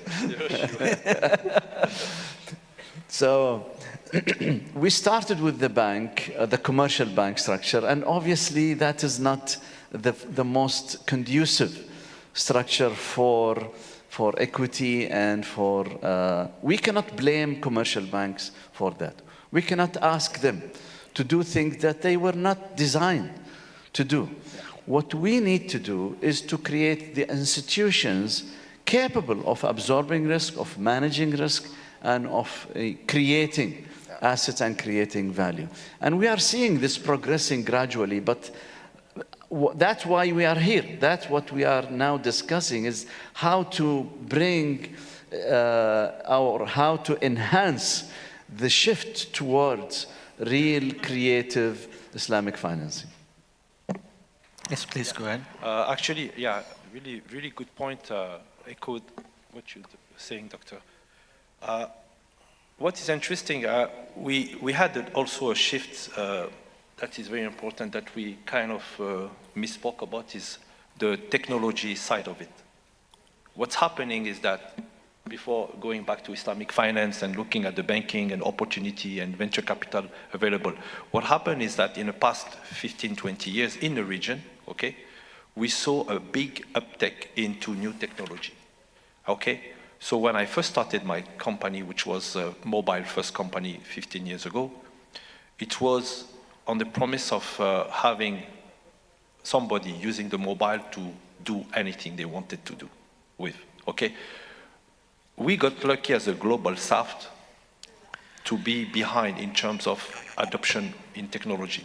We moved in Africa, from desktop directly to mobile. So we kept the laptop industry, and so we had to move very fast into adopting new technology. What's happening in the global south is like more knowledgeable people into understanding of technology. I give you an example for now. When we talk about blockchain industry, or digital payment or cryptocurrency token, the most affected nation in the world are the global south nation, starting with Nigeria, Turkey, you name it, Egypt, Indonesia. They're struggling to get a payment, and they don't want to hold their own local currency because it's depreciating overnight. I hear story of drivers in Turkey collecting lira, and when he finishes his driving day, at night he doesn't go to sleep until he changes his lira to a cryptocurrency. To tell you how frightening it is. Overnight he can lose half of his income. Okay, so because of that real difficulties that we're facing in the global south is actually an opportunity for us to move into new technology, hence blockchain technology, and that's why we're building actually those kind of company. And we're actually learning so fast, and actually we kind of fast pacing and finding the solving the problem that we are facing as a global south. Going back to actually Islamic finance now, I know we've been behind. We've been like very risk averse when actually, like Dr. Sami was saying, we should be in the forefront of taking risk, as it's like gain, a loss and reward. That should be part of our DNA. But unfortunately, again, we borrow from the existing system for so long, and actually we build our Islamic finance model on top of the traditional financial system. And that's what makes us a little bit, I would say, inferior or complexé, like, I don't know how to say it in English, like the inferiors, we had to learn from the existing framework in order to build our own system. The beauty of what's happening today with the shift of the global south catching up in new technology and adoption is that we can actually redesign a model not based on the previous model, but actually the decentralized model, the blockchain model, and anything can be rebuilt from scratch from a Sharia compliance perspective without having to deal anymore with the ribawi system that we are suffering all from. And actually this interest rate went up, down. It's like even Muslim Islamic banking are looking at what the US is doing in terms of the interest rate. Why should we care about that? Why can't we build our own premise, and why can't we build something based on the very clean slat, like the blockchain technology, that can enable us to build the real new revival of the Islamic finance, as Mohammed bin Salman has been pushing the renaissance of the Middle East somehow. And that's what we have to do. And that's why as innovators, technologists, and blockchain, I have created a network of amazing Muslim technologists to work on blockchain technology and solve this Islamic finance and push people. Now what we need is risk taker, and they're happening. As Dr. Sami was saying, we start with the grassroots, start with angel investor, so we cannot just rely just on the government and big institution to do the work. They are here to support us, to create regulator, legislation, and stuff like that to reform our system. And by the way, the regulator will never be able to actually regulate you until you create your own problem that they have to figure out how to regulate you. That's what's happening. Uber was illegal for the longest time, and the regulator has to find a way how to regulate Uber. So don't expect blockchain technology and DeFi, crypto to be regulated overnight. We are going too fast. And that's actually our advantage in the global south, and especially in countries like Saudi Arabia. We're leading into innovation. So what's going to happen? The regulator will have to catch up and regulate us when we're there. Actually, they promote us to go in a gray area. That's the beauty of top-down leadership. Say, go ahead, try it, then we'll find a solution for you. And then, inshallah, what we need to have is more individual Muslim becoming an actor, positive actors, and being the first check. How do you create an ecosystem? Is not only waiting for the bank to do it, waiting for the government. You need powerful individuals who are starting doing angeling and taking risk themselves. And then you create a ripple effect. Without this first, batch of successful entrepreneurs, okay, you will not be able to create the rolling effect of having VC, because VC, when they come, they call it the kerosene, they come and they boost you. They put the millions of dollars into your venture to scale from 0 to 1 to 10. So you need this first driver, and that's where we're getting it. I think the younger generation are starting to get involved in investing in Sharia compliance products and trying to invest. Muslims are very behind angeling. They're like, why are you calling me an angel? What is this? So this is all, even in terms of terminology, they don't understand it. But we see a very growth. And that's how Saudi Arabia has been emerging as a startup nation, actually, because of the middle class angeling investing happening. And I go to those events every single week, and I see this happening. And that's what happened in Silicon Valley as well. It was not done by institution, it was done by the grassroots. And the government was just signing off on the regulator, and that's how they lead the world. Okay. So what I'm getting from the panel, quite frankly, is the need for a paradigm shift.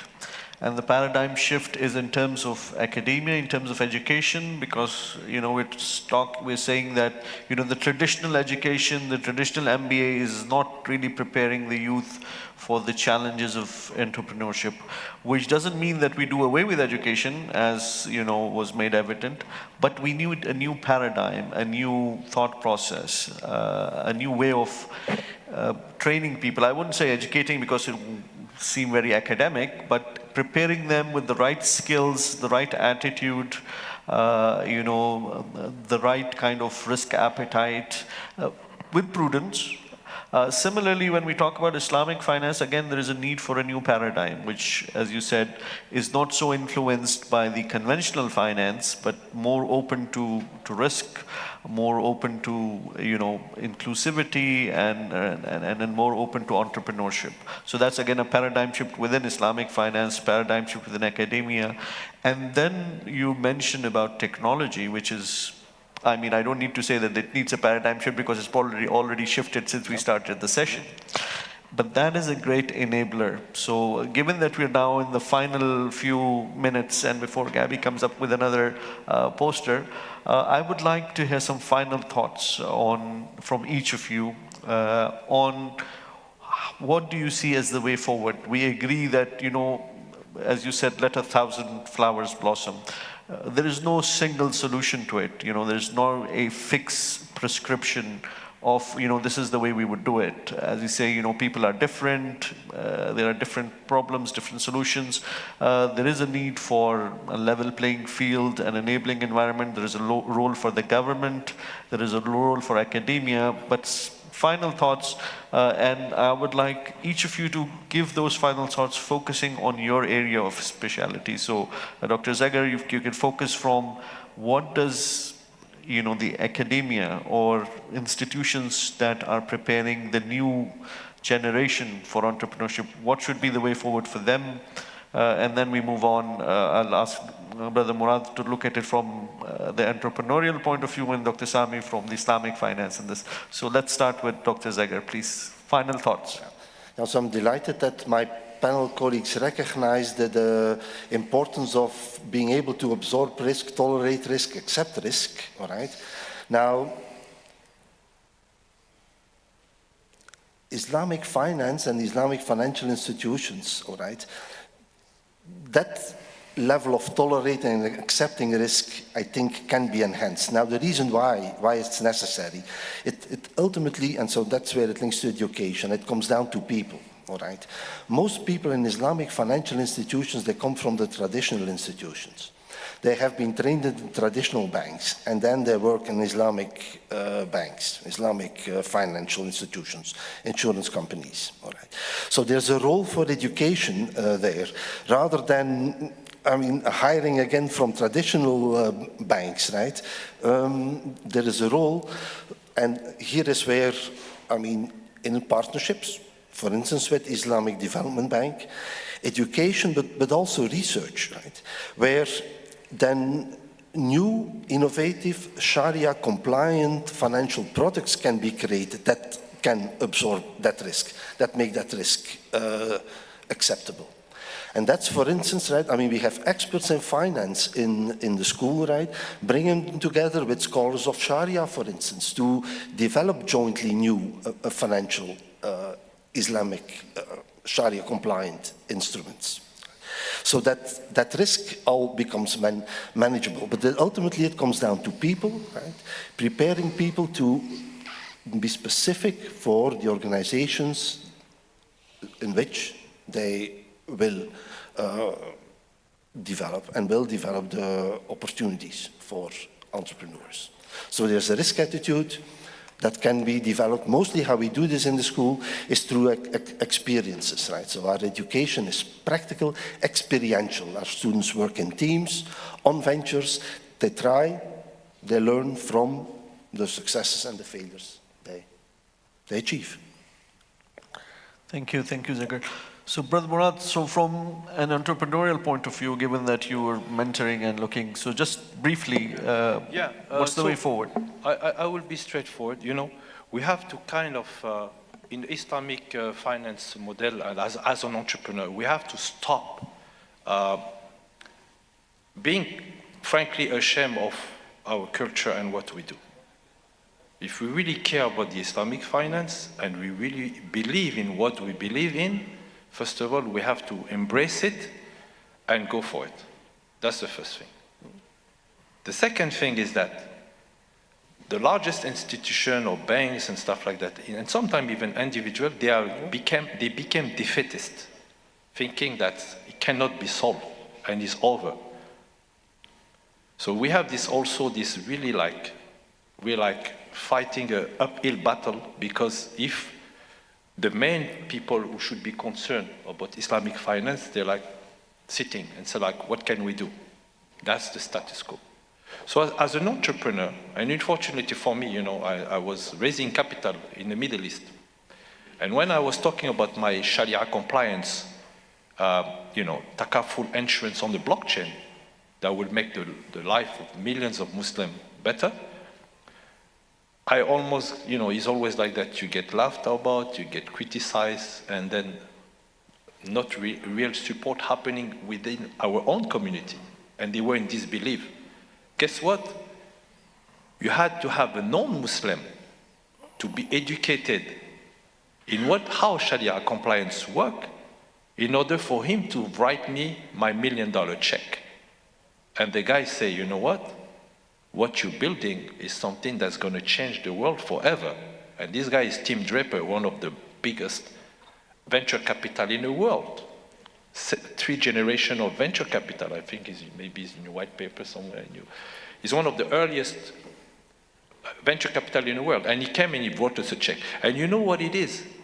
I didn't tell him, you know what, I'm trying to build something that's going to be good for you, non-Muslim. I say I'm building something for my community first.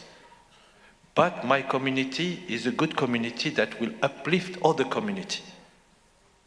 And that your community can benefit. And it's like, teach me, subhanAllah, teach me what Sharia compliance is all about.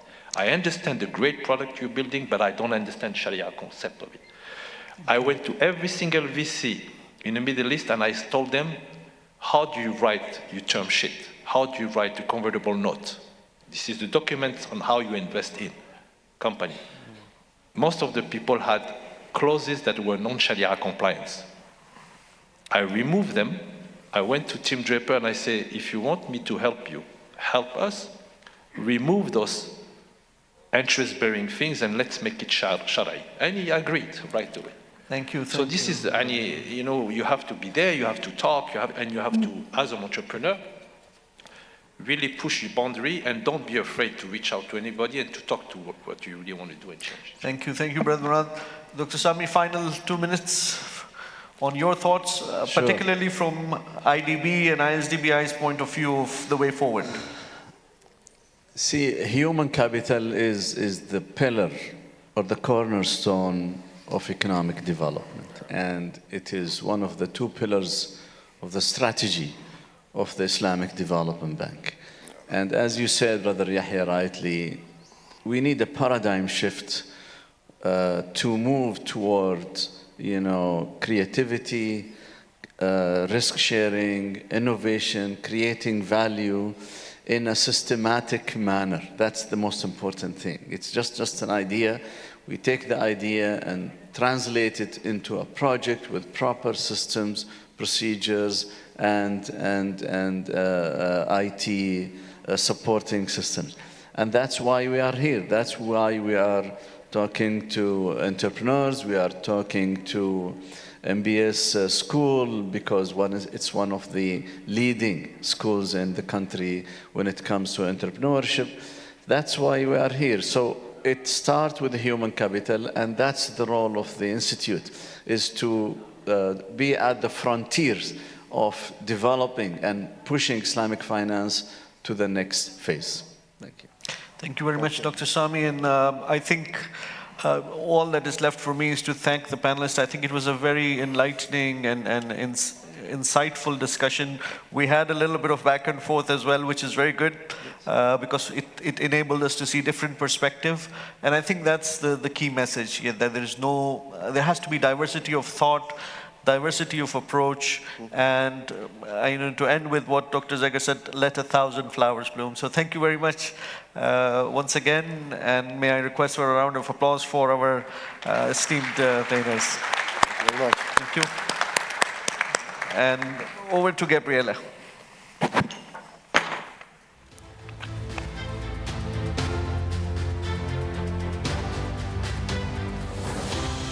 Thank you very much to all of our panelists, especially Dr. Sami Swalem, who I inconveniently forgot as part of that panel earlier. So many thanks to all of you.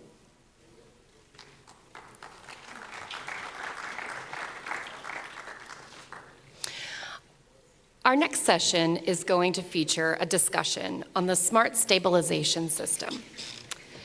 This system will be explored in detail during a brief demo, and we'll discuss the applicability of this equally for any digitally traded asset that experiences volatility.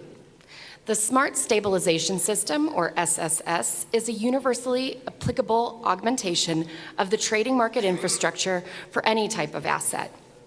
A module that can be added to existing market infrastructure, allowing market participants to agree on the level of volatility that they accept for the asset before they engage in trading activities. The simulations based on the parameters set by trading counterparties are available beforehand, and all parties will have better insights into the level of risk that they are accepting by engaging in trading activities, and they can make more informed decisions about their participation in those trading activities. I'd like to ask Mr. Matthew Nykirk, as well as Dr. Hilal Hussain, to please come to the stage. Dr. Matthew Nykirk is a co-founder, CEO, and chairman of the board of directors at Settlement, which seeks to streamline the blockchain transformation journey for both private and public organizations, thereby accelerating the global adoption of blockchain technology. Matthew has been instrumental in driving the company's growth and expanding Settlement's reach beyond Europe to MEA, India, Singapore, and Japan. Settlement and its achievements have been recognized by Gartner and the World Economic Forum as an industry leader in supporting organizations in transforming their businesses with blockchain technology. This panel is moderated by Dr. Hilal Hussain, Associate Manager, Knowledge Solutions Team at the Islamic Development Bank Institute. Dr. Hilal Hussain is the Associate Manager, turning ideas into platform-level innovations, designing and developing real-world state-of-the-art tech solutions at the ISDB, using blockchain and AI/ML for the financial and economic development challenges faced by member countries. Prior to ISDBI, he held various positions in information security and cryptography for financial institutions, working within a broad field covering cryptographically secured transactions for chip-based payment cards, authentication and authorization, and related security countermeasures for attacks against cryptographic primitives and schemes. Thank you, gentlemen. You may begin.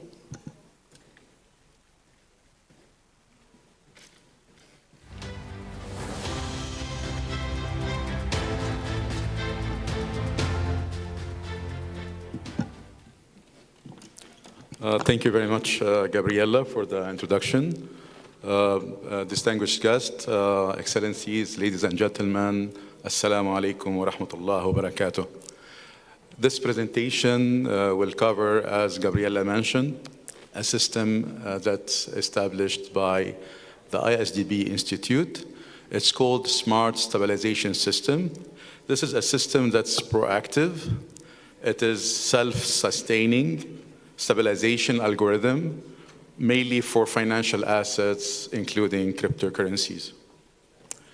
So let me start with a background on the instability issue or concern when it comes to the capital markets.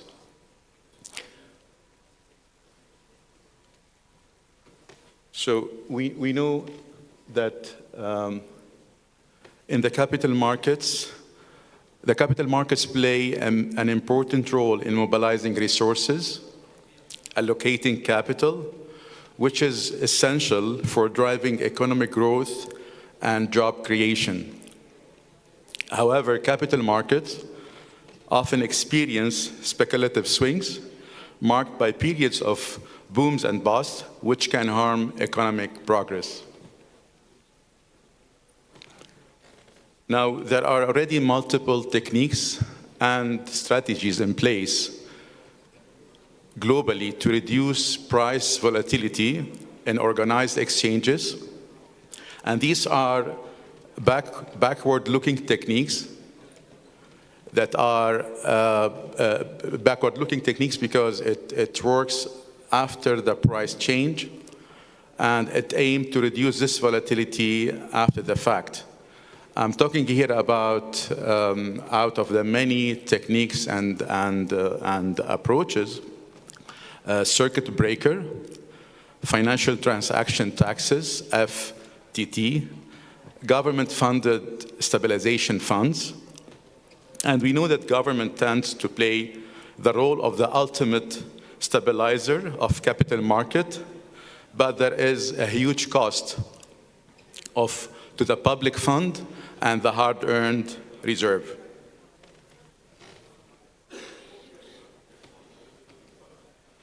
Now, what needs to be done? Now, we know what's the issue of instability in the capital market.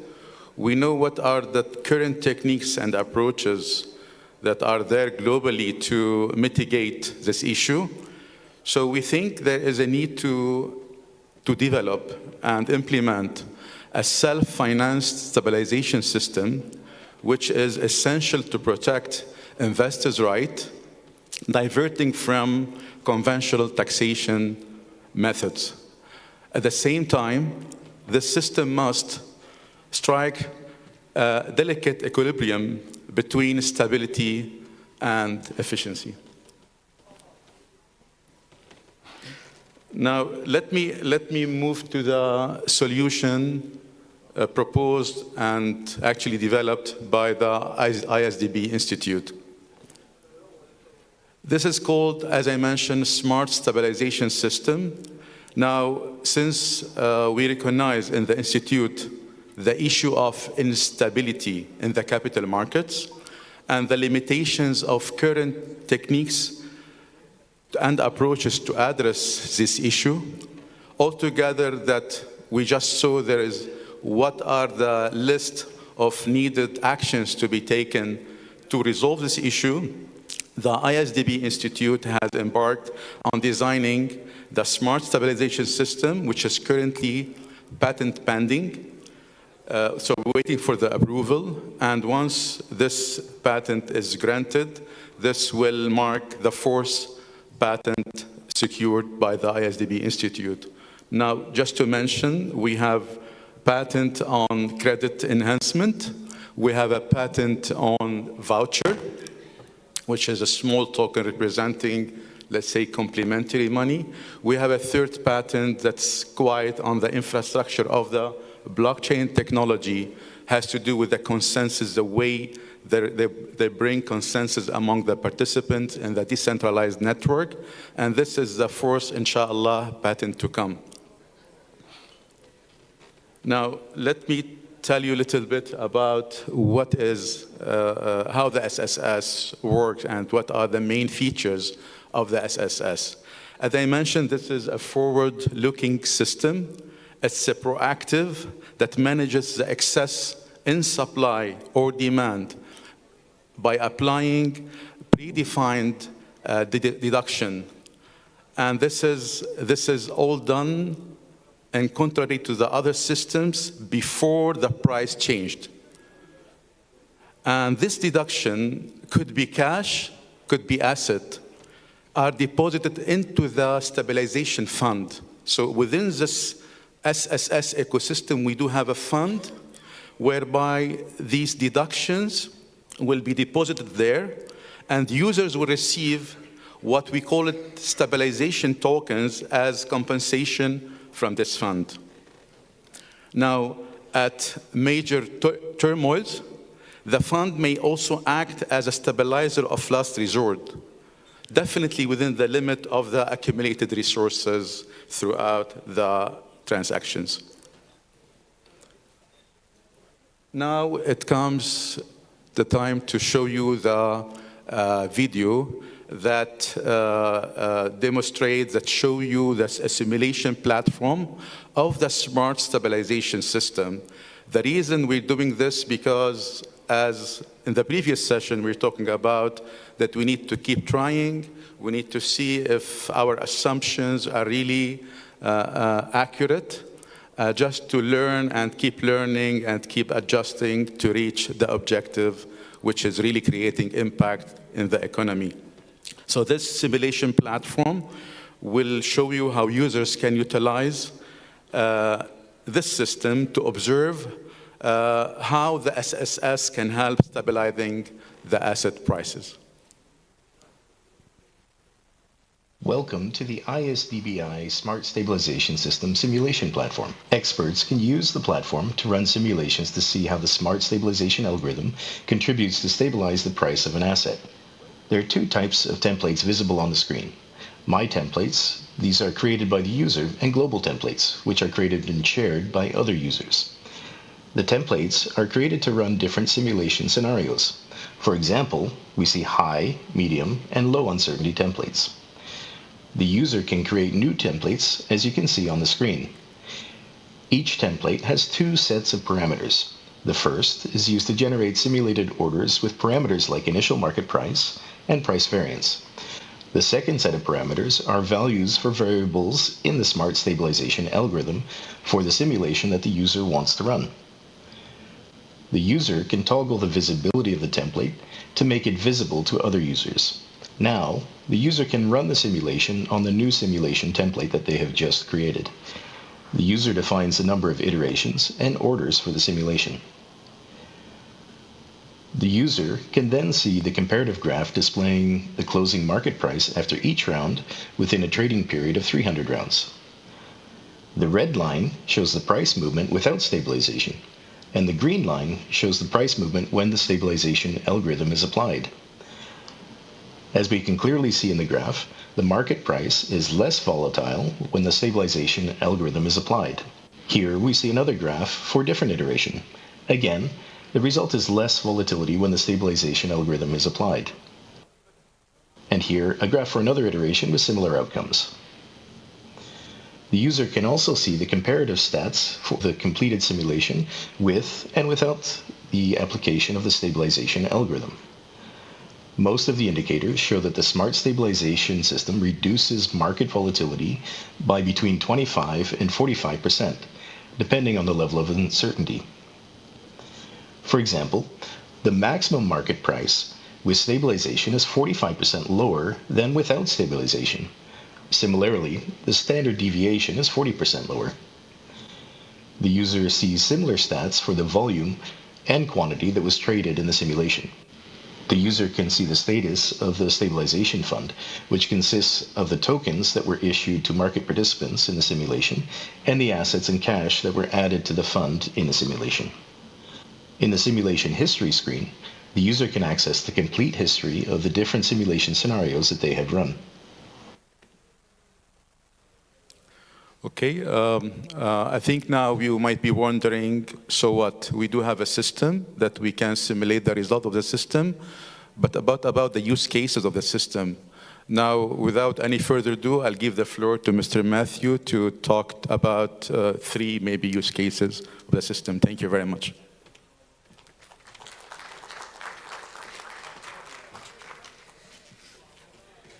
Thank you, Dr. Hilal, for the introduction. Thank you, Dr. Sami, for the invitation. And thank you to the ISDBI for having this event today and for inviting Settlement to take part. So my background is from capital markets, so this project to be involved with is very exciting for me, having worked in the industry and seeing what this can bring to the industry in terms of stabilizing otherwise volatile asset prices. The potential that this brings for society is very, very big. So I guess we're at, is this only about, or is this product or this stabilization system, is it intended for Sharia compliant financial assets? Well, yes, but in fact, it's much bigger than that. The smart stabilization system is equally applicable to any digitally traded asset that experiences volatility. The smart stabilization system is universally applicable. It's essentially an augmentation to an existing trading infrastructure. It's a module that can be added quite simply, and as a result, what it provides to the participants is they've got access to the simulation engines. They can make much more informed decisions about engaging in trading activity. So what kind of industries or what type of assets do we think that there's a lot of potential for the smart stabilization system? The first is for emerging markets, for emerging market equities. So companies in emerging markets and the emerging markets themselves are in need of international investments and foreign direct investment. However, potential international investors tend to limit their exposure to emerging market securities due to the perceived relatively higher volatility of price risk. And often this higher perceived volatility is not driven by company or market fundamentals or even market conditions. In stressed market conditions, this perception of risk is even amplified in excessive volatility results and above and beyond company and market fundamentals. What is this in anyone who's involved in trading? This is fear. And what does fear create? Fear introduces undue constraints on the ability eventually of these companies to raise funds for their activities in emerging markets and for the emerging markets themselves to attract foreign direct investment. In the trading world, they say the market is always right, but I would say that the market is not always correct. The price is not always correct. It's taking into account a lot of factors that are not related to the company or the market fundamentals, and that's what the stabilization system is set out to provide a protection against for, in this case, the emerging market companies and also the emerging markets themselves. So this, essentially, the smart stabilization system offers an opportunity to remove this fear and anxiety and thus calming the market so that capital flows are more closely linked to the company and market fundamentals. All right, this higher level of stability diminishes speculative price action driven by fear and can lead to a more sustainable economic growth in emerging markets. The second asset class that we'll talk about is commodities. So if we look at commodities trading, the traders face significant commodity price volatility risk, specifically in the last 10 years for corn, wheat, and soybeans. Some of the volatility is driven by fluctuations in supply and demand, of course. However, again, there are other factors that distort equilibrium, resulting in irrational prices. As a result, traders take additional and costly measures to mitigate perceived risk through derivative products. These products, of course, charge a risk premium that prices in the perceived risk, thus creating additional friction for international commodity trading activity. In very extreme market conditions, very strange and even unexplainable things happen quite often with commodity prices, and I'll show an example of that later on. So with the stabilization system, stabilized prices can partially relieve the need for investors to tie up capital in products that they use to hedge their risk or the perceived risk that they have for commodities trading. But I think more importantly than the benefit for the traders is also the benefit for the farmers. So with less volatile and more predictable prices, this will create a more conducive environment for the agricultural sector to plan for and eventually invest in longer-term and more sustainable agricultural practices that will make the sector, in fact, more investable and more financeable. So with more predictability in pricing, financiers are more likely to provide financing, and farmers can move forward with different initiatives like sourcing alternative energies to power their operations. Also, to improve their storage facilities, they can invest in better storage to reduce waste, the waste that they have. And also they can adopt regenerative farming practices that will reduce both the agricultural and ecological footprint of the agricultural operations.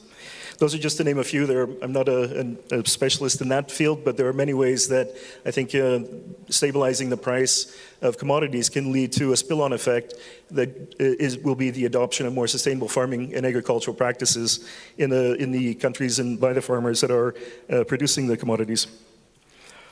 So we talked about the agricultural commodities like corn, wheat, and soybeans, which, as I said, have been the most volatile for the last 10 years. But the stabilization system is not only about agricultural commodities. This is actually, this is a picture I took at my home, sitting on my sofa back on April 20th, 2022 in the evening. Was very shocked, just catching up on world news, and suddenly this came on the screen. And I knew that at some point in the future, this picture would probably come in handy, so I'm glad I finally got to use it. But this, I think we can all agree, is an irrational price movement. So if we see prices going below zero, that is a bit irrational, I would say, to say the least. And to go even further, this if we look at the next screen, they actually start to give away oil in actually paying people to take oil, or companies to take the oil from them. So the world was in panic, of course, and the market had really seized up. Pricing, as a result, was completely irrational. The fundamentals about the commodity in question here, be that the supply and demand nor the market conditions, could really fully explain that kind of a price action. So fear had taken over and prices sank to unprecedented levels. So I don't expect that in my lifetime I'll ever see such a good buying opportunity again. But and if such an opportunity were to arise, I think it'll be an indication that the smart stabilization system has not been widely adopted enough. The final example I want to talk about is related to Islamic financing. And of course, when financing is being provided, assets are pledged as collateral. And those assets, as I think another speaker earlier today mentioned, those assets are also subject to price volatility. And if that volatility is left uncovered, the financier is exposed to the effects of the market volatility of the price of the underlying asset that's held as a pledge, or as forgive my pronunciation, but I believe it's rahan. I've tried my best to figure it. Dr. Hilal was coaching me on how to pronounce that, but pledges for collateral that backs the loans. So in order to avoid the financiers having to bear the market volatility risk that comes along with those assets that are pledged, and they have to hedge against that risk, and to preserve the value of the collateral that are backing their financing portfolios, the smart stabilization system can play quite a strong role in doing that. And what does that mean for the financier? That means that instead of tying up capital in hedging facilities or tying up capital in reserves that are held on the balance sheet, they can put those assets to productive use. They can finance more projects, they can finance more companies. So I think by providing this additional layer of stability for assets that are held as collateral, that will free up capital from the balance sheet of the financiers to invest in really productive and economically impactful activities. So those were the few examples that we're looking at and seeing how we can move further with the stabilization system. And I think with that, I believe are you going to say a few words? Okay, so I think we can wrap it up there. So the Smart Stabilization System is a project that as a company, as a settlement, we're very proud to be involved in. It's a very visionary engagement. And I'm hoping that by talking about it today, there will be institutions and participants here in person or watching the live stream that would be interested in further elaborating on the concept, further elaborating in the next phases when we move into pilot activities for the smart stabilization system. So as mentioned, just to recap, the smart stabilization system does not replace current market infrastructure, it augments it. So it's not a total replacement of the way that we work today. It's a module that can be added to a trading system to provide and provision for greater price stability in the assets that are being traded on that exchange. So if you're interested in exploring collaboration and partnership on later phases of the smart stabilization system implementation, I would ask you to please get in touch with myself or Dr. Hilal or Dr. Sami, and we'd be happy to continue our work together with you. Thank you.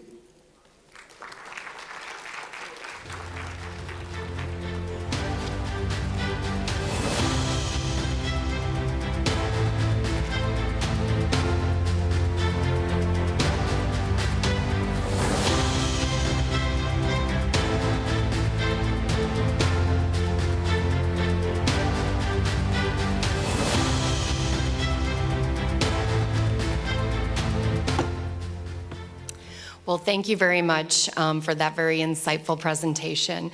I'd just like to remind everyone that we're not doing questions and answers during the session, but you are welcome to join us through our online email address to please submit your questions, both for those of you who are watching in the audience and those who may be watching virtually at home.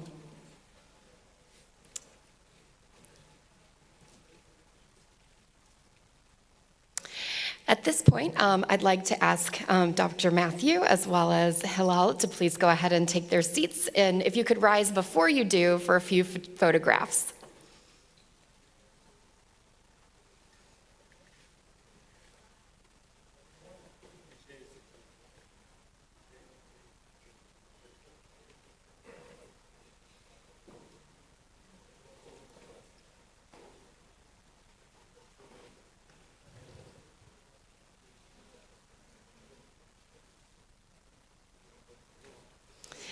At this time, we'd like to give our appreciation to all of our distinguished speakers, guests, and panelists.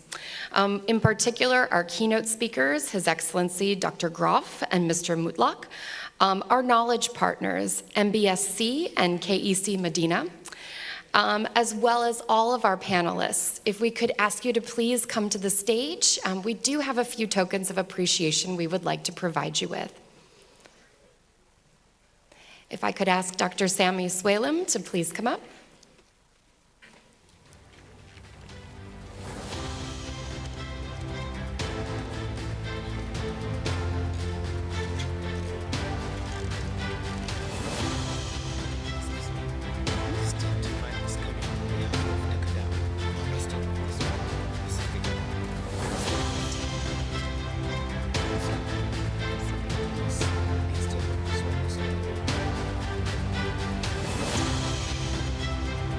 Dr. Zagar Grave, thank you.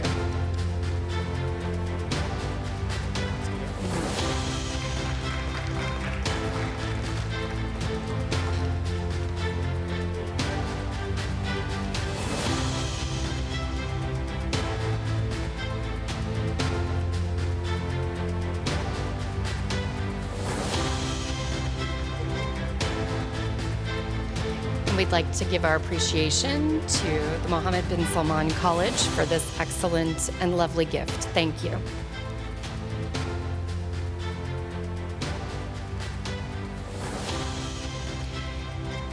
If I could call to the stage Mohammed Atarami, please, of Takadao, who will be accepting our gift of appreciation.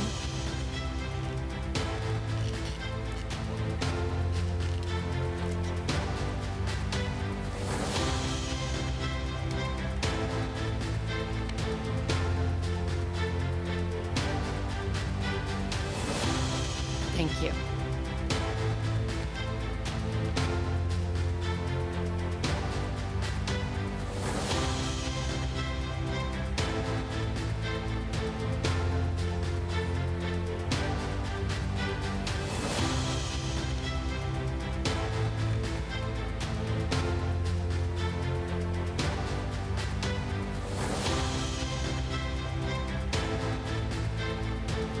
Thank you again on behalf of Takadaw. If we could ask Mr. Mutlaq Al-Morashed, please.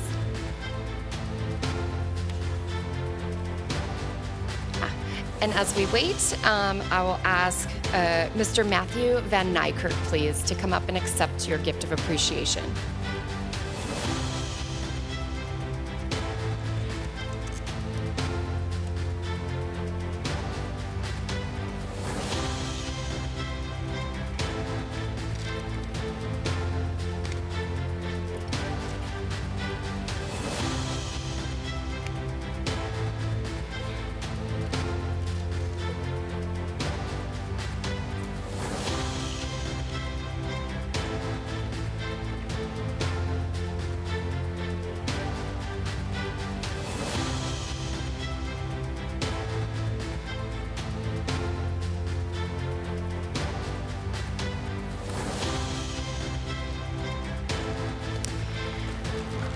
Once again, on behalf of His Excellency Dr. Muhammad Al-Jasser, Dr. Sami Al-Swaylam, myself, and the entire staff of the Islamic Development Bank and Islamic Development Bank Institute, we thank you for your attendance today, and we look forward to continuing the conversation online via email.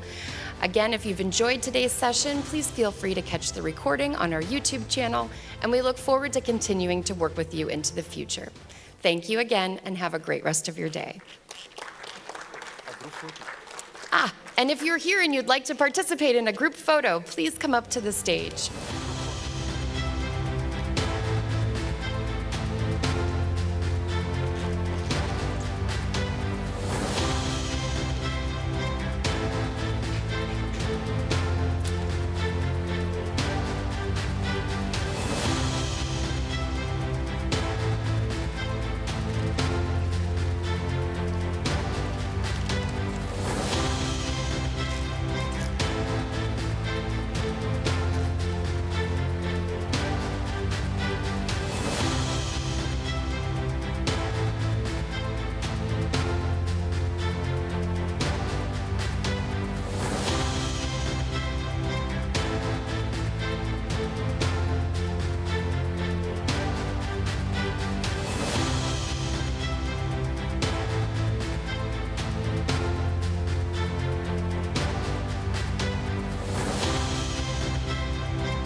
نحن نخدم الإنسانية. Welcome to the heart of innovation, where the sand dunes of time meet the waves of progress. Welcome to Riyadh, the pulsating capital of the Kingdom of Saudi Arabia. In the cradle of civilization, where dreams soar higher than the desert dunes, a beacon of hope rises. For 5 decades, the IsDB has been a catalyst for change, empowering nations and transforming lives. As we celebrate half a century of resilience, determination, and progress, join us for a monumental event under the patronage of the custodian of the 2 holy mosques, King Salman bin Abdulaziz Al Saud. Ministers, policymakers, industry leaders, and changemakers from 57 member countries and many partner organizations will converge to better shape the future of sustainable development. From 27th to 30th of April 2024, Riyadh will be the epicenter of global dialogue and collaboration. Join us as we continue this collective journey of collaboration, inspiration, and transformation. 2024 ISDB Group Annual Meetings and Golden Jubilee, celebrating 50 years of impact, innovation, and partnership. Cherishing our past, charting our future. نحن نخدم الإنسانية. Welcome to the heart of innovation, where the sand dunes of time meet the waves of progress. Welcome to Riyadh, the pulsating capital of the Kingdom of Saudi Arabia. In the cradle of civilization, where dreams soar higher than the desert dunes, a beacon of hope rises. For 5 decades, the ISDB has been a catalyst for change, empowering nations and transforming lives. As we celebrate half a century of resilience, determination, and progress, join us for a monumental event under the patronage of the custodian of the 2 holy mosques, King Salman bin Abdulaziz Al Saud. Ministers, policymakers, industry leaders, and changemakers from 57 member countries and many partner organizations will converge to better shape the future of sustainable development. From 27th to 30th of April 2024, Riyadh will be the epicenter of global dialogue and collaboration. Join us as we continue this collective journey of collaboration, inspiration, and transformation. 2024 ISDB Group Annual Meetings and Golden Jubilee, celebrating 50 years of impact, innovation, and partnership. Cherishing our past, charting our future. نحن نخدم الإنسانية. Welcome to the heart of innovation, where the sand dunes of time meet the waves of progress. Welcome to Riyadh, the pulsating capital of the Kingdom of Saudi Arabia. In the cradle of civilization, where dreams soar higher than the desert dunes, a beacon of hope rises. For 5 decades, the ISDB has been a catalyst for change, empowering nations and transforming lives. As we celebrate half a century of resilience, determination, and progress, join us for a monumental event under the patronage of the custodian of the 2 holy mosques, King Salman bin Abdulaziz Al Saud. Ministers, policymakers, industry leaders, and changemakers from 57 member countries and many partner organizations will converge to better shape the future of sustainable development. From 27th to 30th of April 2024, Riyadh will be the epicenter of global dialogue and collaboration. Join us as we continue this collective journey of collaboration, inspiration, and transformation. 2024 ISDB Group Annual Meetings and Golden Jubilee, celebrating 50 years of impact, innovation, and partnership. Cherishing our past, charting our future. نحن نخدم الإنسانية. Welcome to the heart of innovation, where the sand dunes of time meet the waves of progress. Welcome to Riyadh, the pulsating capital of the Kingdom of Saudi Arabia.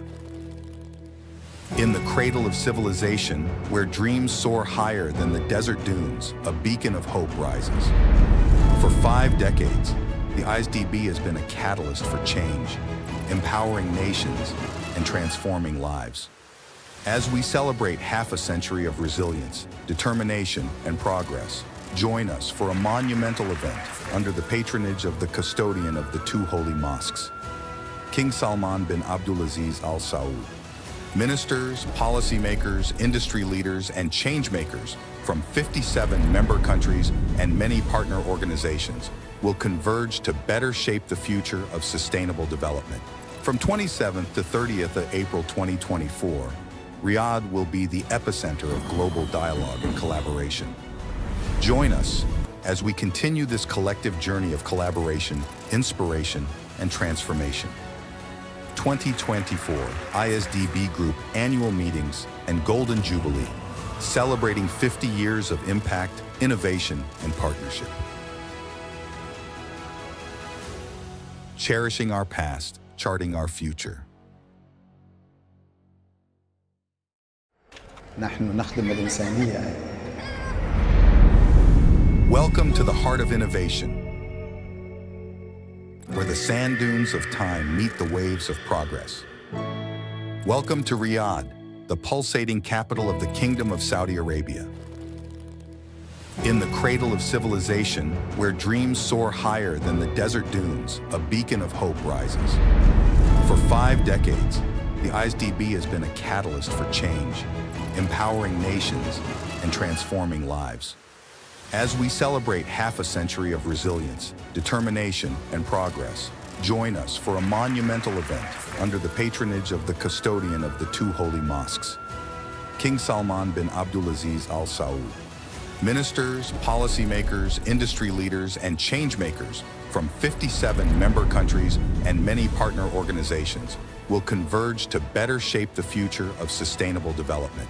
From 27th to 30th of April 2024, Riyadh will be the epicenter of global dialogue and collaboration.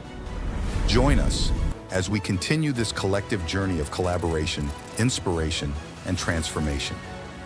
2024 IsDB Group Annual Meetings and Golden Jubilee, celebrating 50 years of impact, innovation, and partnership. Cherishing our past, charting our future. نحن نخدم الإنسانية. Welcome to the heart of innovation, where the sand dunes of time meet the waves of progress. Welcome to Riyadh, the pulsating capital of the Kingdom of Saudi Arabia. In the cradle of civilization, where dreams soar higher than the desert dunes, a beacon of hope rises. For 5 decades, the IsDB has been a catalyst for change, empowering nations and transforming lives. As we celebrate half a century of resilience, determination, and progress, join us for a monumental event under the patronage of the custodian of the 2 holy mosques, King Salman bin Abdulaziz Al Saud. Ministers, policymakers, industry leaders, and changemakers from 57 member countries and many partner organizations will converge to better shape the future of sustainable development. From 27th to 30th of April 2024, Riyadh will be the epicenter of global dialogue and collaboration. Join us as we continue this collective journey of collaboration, inspiration, and transformation. 2024 IsDB Group Annual Meetings and Golden Jubilee, celebrating 50 years of impact, innovation, and partnership. Cherishing our past, charting our future. نحن نخدم الإنسانية. Welcome to the heart of innovation, where the sand dunes of time meet the waves of progress. Welcome to Riyadh, the pulsating capital of the Kingdom of Saudi Arabia. In the cradle of civilization, where dreams soar higher than the desert dunes, a beacon of hope rises. For 5 decades, the IsDB has been a catalyst for change, empowering nations and transforming lives. As we celebrate half a century of resilience, determination, and progress, join us for a monumental event under the patronage of the custodian of the 2 holy mosques, King Salman bin Abdulaziz Al Saud. Ministers, policymakers, industry leaders, and changemakers from 57 member countries and many partner organizations will converge to better shape the future of sustainable development. From 27th to 30th of April 2024, Riyadh will be the epicenter of global dialogue and collaboration. Join us as we continue this collective journey of collaboration, inspiration, and transformation. 2024 IsDB Group Annual Meetings and Golden Jubilee, celebrating 50 years of impact, innovation, and partnership. Cherishing our past, charting our future. نحن نخدم الإنسانية. Welcome to the heart of innovation.